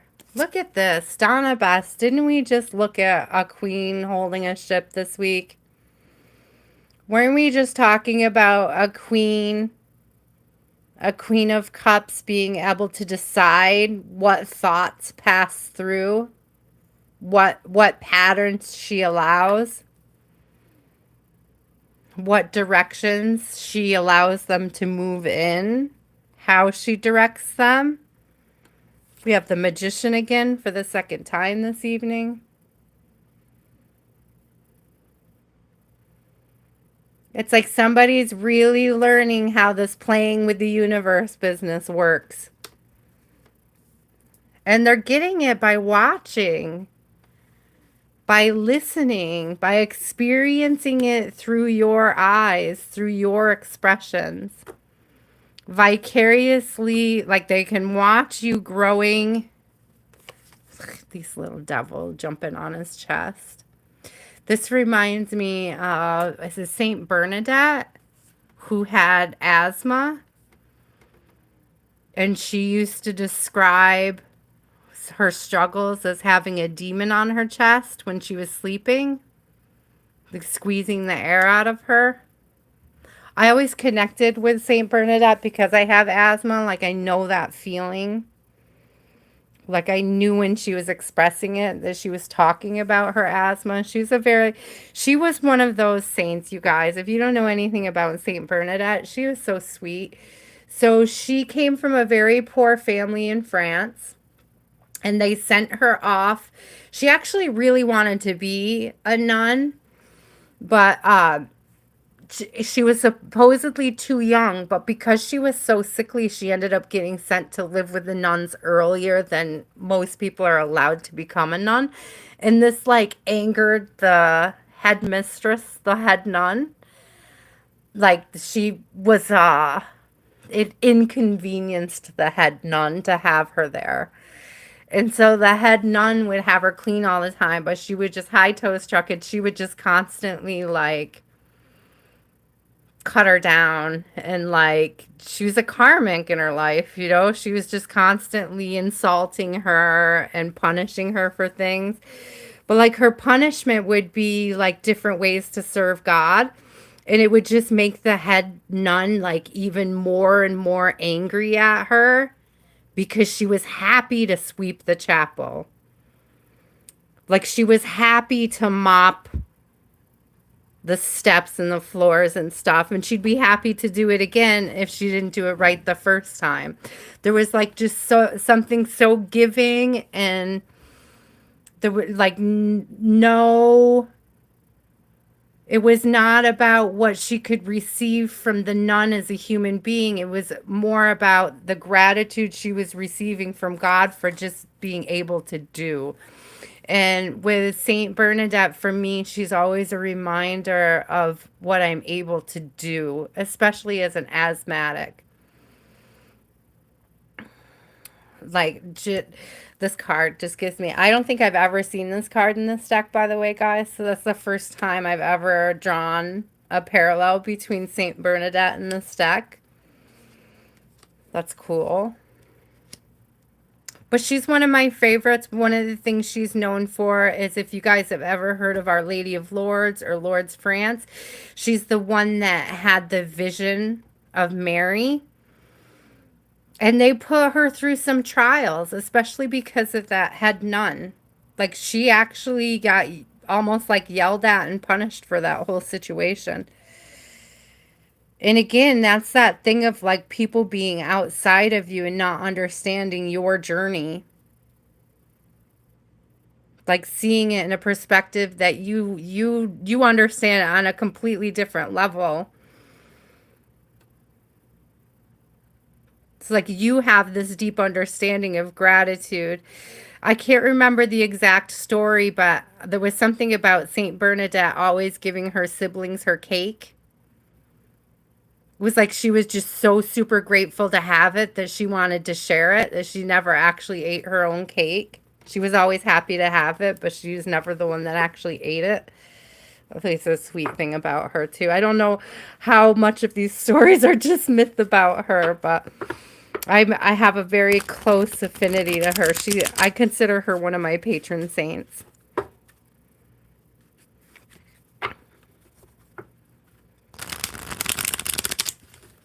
Oh, Callie girl, you're welcome. I love learning and reading about the saints. Like, as a born and raised Catholic, I have like a deep affinity and affection for learning about different saints. One of my other favorites is Padre Pio. He's got a fascinating story.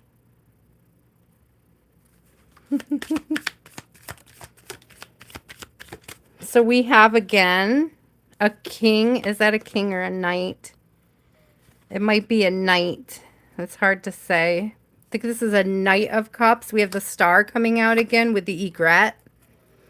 That whole crane and egret energy coming through again.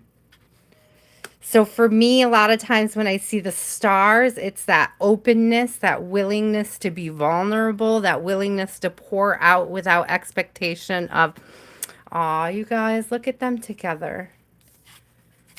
It's without expectation, pouring out without, there's some kind of a fear here, a block between the two, an earthly attachment going on with this energy between them. But look, it's like he's just wanting his cup filled. But there's like a shame or a struggle in the approach.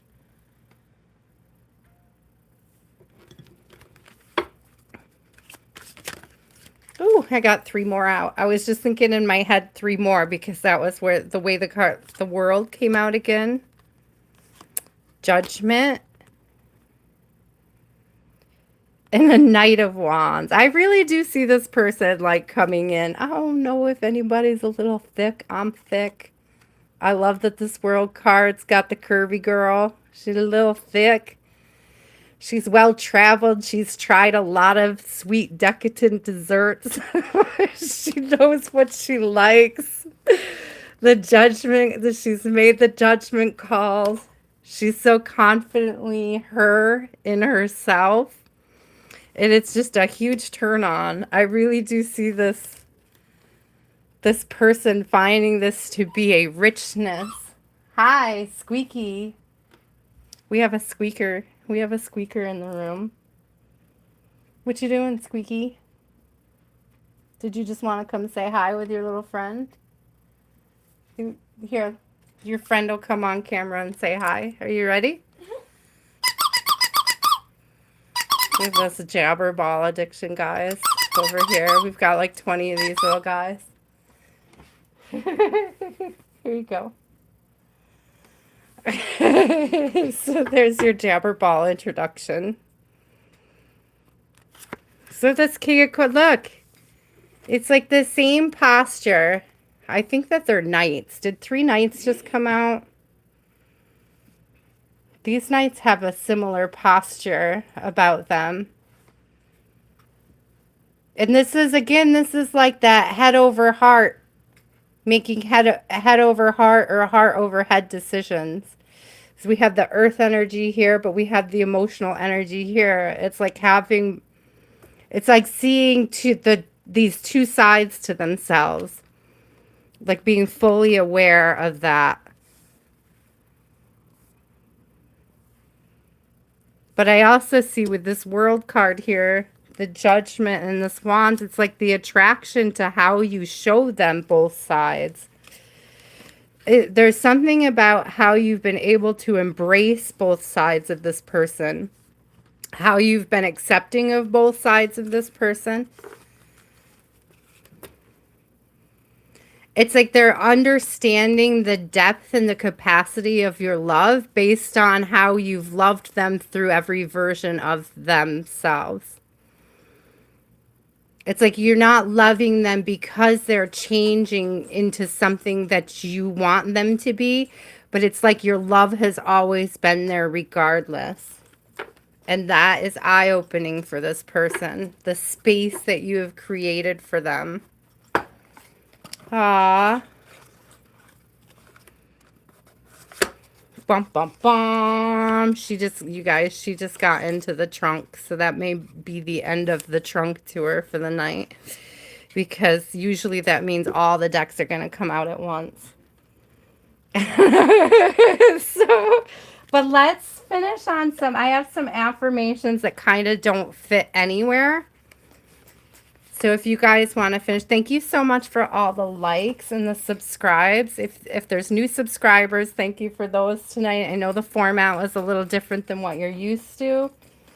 So thank you for hanging out with us on the new format, just for these deck tours, getting through all of my decks, seeing what I have. So I do have these really cool affirmation cards, and I have these 2 little ones. I think we'll save these 2. I think we'll save these 2 for next week's, because I think that puts us about to where my purple and blues are. I found a jabber ball in my bin. Ah, there's an invader in the trunk. There's an invader in the trunk. That's what she said.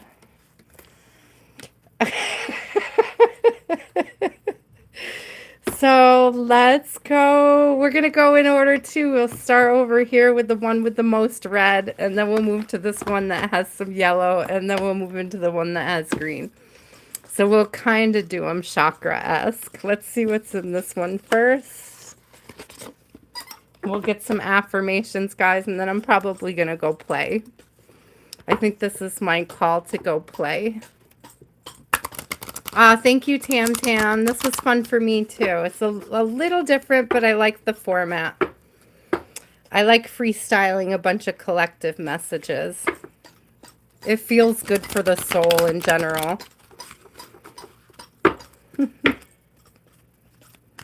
Get a few affirmations. These are a little long, so let's... Oh, I gotta stretch my leg out. Oh, squeaky, squeaky, squeaky, squeaky, squeaky, squeaky, squeaky. Okay, let's see the first one. You've got to figure out in this one life that we live what it is you want to do. Then you can't be afraid to make a sacrifice to accomplish that dream.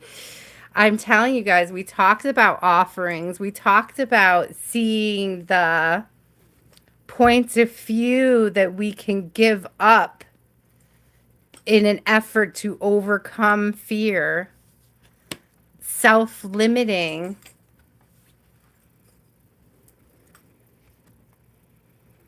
Says get more confidence by doing things that excite and frighten you. So this is that energy of like, yes, change is scary, but think of it as like getting on a ride for the first time, like an exciting ride, right? So yes, it's a little scary to get on a roller coaster, but the experience is it's, you know, sometimes I'm not a huge roller coaster fan, but I can remember one day when I rode a roller coaster 5 times, and I'm not a roller coaster person. But I found that day that I really enjoyed that particular roller coaster. So it's like being willing to overcome that fear opened that up for me to be a really cool core memory for me. So, okay, so it says, and allow things not to be okay once in a while. Okay, it's something we all have to work at. Baby steps are fine. So yeah, that's that allowing, that's that gift of giving without anticipation of receiving, without the expectation of reciprocation. When you start to let go of that expectation of reciprocation, I'm not saying let people be abusive and mean to you. And like, I'm not even saying to let people like breadcrumb you, but there's like a way that you handle it, or a way that it can be handled, that it doesn't affect your energy, that you're not stuck in victimhood over it. I think that that's the importance of the message there.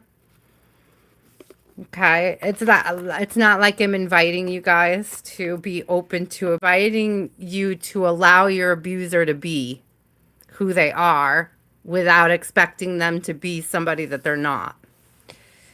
Okay, and that's you can't, you can't have the expectation that they're going to change and hold themselves accountable, because that's just going to destroy your energy, your life. Thank you, Spirit. She believed she could, so she did. These are really cute, these little decks. I went on an affirmation deck kick, and that's how these all came into fruition. One of them in particular is Louise Hayes, and I love her, so.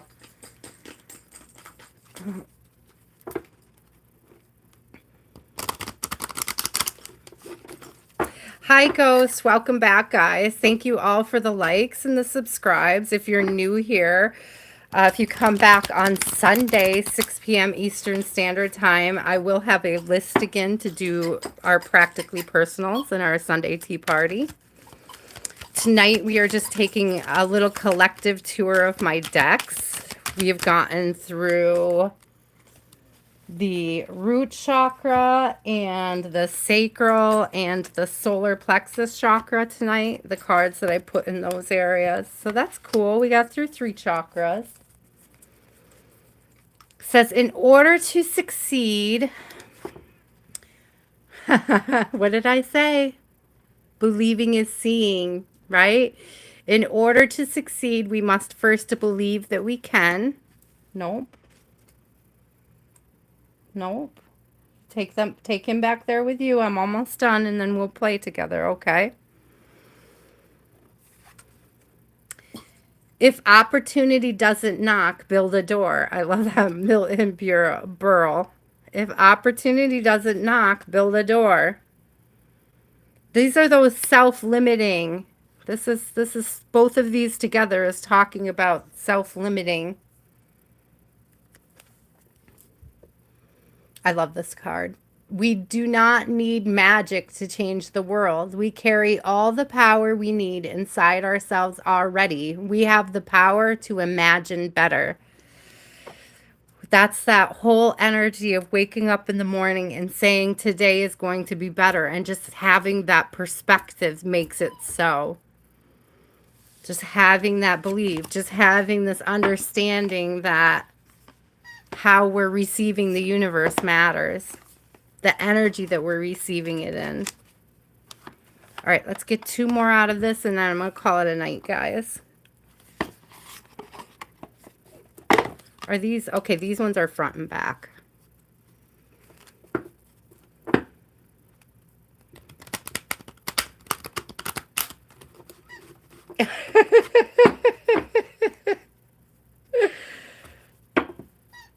Oh, Aaron, if you put the work into it, you could be. Rich in what? Because a lot of people are rich in spirit but have no money.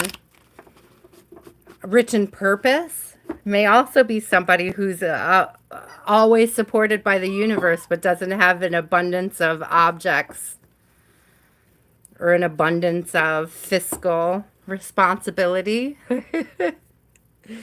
Some people aren't into it. You guys, I have not a single earth sign in my chart anywhere. There's like 0 earth influence, and I am just happy to be poor. But I'm not, because I have a lot of gratitude. I'm always grateful. I'm always open to receiving blessings from the universe. But it's that detachment from expecting it that shapes my perception, right, of what I'm receiving, how I'm receiving it. Oh man, that's a lot of squeaking.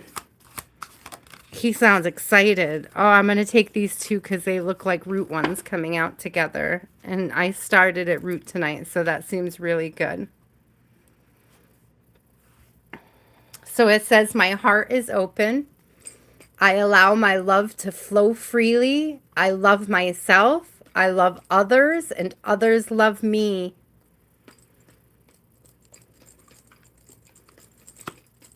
Oh, my ear just started ringing. Loving others is easy when I love and accept myself.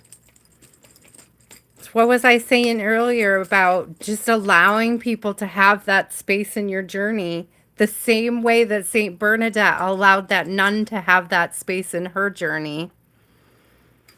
Right? My healing is already in process. I love how similar these are, artistically speaking. My healing is already in process. It says my willingness to forgive begins my healing process. I allow the love from my own heart to wash through me and cleanse and healing every part of my body. I know I am worth healing. Yes, you guys are.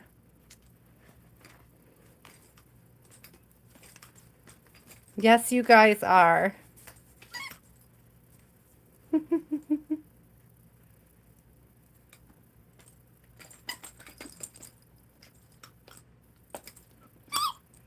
Momo, I have no idea what you're talking about. I'm sorry. Food lover, I don't know your name, but you love food, so that's awesome. I love food too. That's why I'm the chubby world card. Because I like to try it all.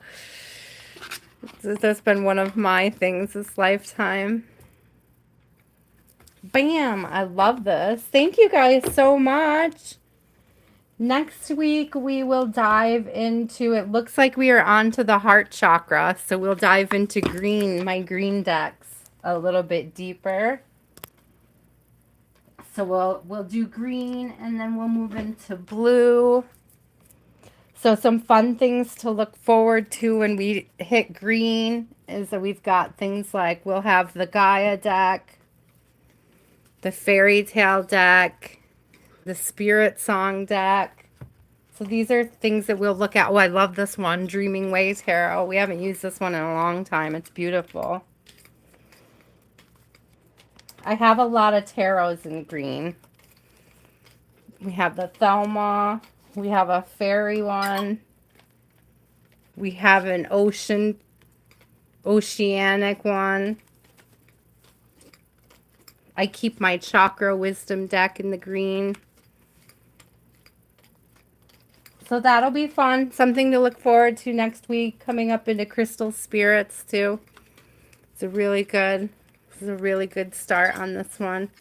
This is one of those decks where it's like it depends on which way I put it in the bin when I go to put it away. It depends on, informs where in the bin it ends up falling. Jabberballs! She gets so excited when I jabberball for you guys. Her little happy hands are going so fast. She just loves it. I love you, kiddo. Uh-huh. I like to ask my daughter, I don't know what kind of parents you guys are, but I love to ask my daughter all the time if she feels loved. I feel like nobody ever asked me that when I was growing up, and it like felt important to me to always ask what areas she, as my child, thinks I could be doing better. She's pretty gracious. She always feels loved. She has never complained yet. Huh? Do you feel loved in general? Good. Good, I'm glad. So thank you guys so much. I'll be back on Sunday, 6 p.m. Eastern Standard Time. There will be a list, so get here early if you want to get in on it. Do know that I have it all set up. It's ready to go again. We'll be doing probably the blocking it off into lists of 11. So I'm all set up for that on Sunday, and I will be back here 6 p.m. Eastern Standard Time if you want to get your little mini personal on. Love you guys so much. Aw, thank you, food lover. I appreciate it. One of these days I'll find the Play-Doh chariot allegory for you guys, and I'll try to pre-record it maybe so that you guys can absorb a little bit of that too. I have to figure out how to do it because it's a dialogue. I'm not really sure how I could do a one-man dialogue, but we'll figure it out. But I love you guys so much. Please remember, if you're feeling discouraged out there, like you have no place to go, to just, I don't know, have that release, that acceptance, that love that you're looking for. That's something we specialize in over here at I Inspire Tarot. We love to love, and we love to love. We love to share it, and we love to be here with you guys. So thank you so much, and I will see you again on Sunday. Bye.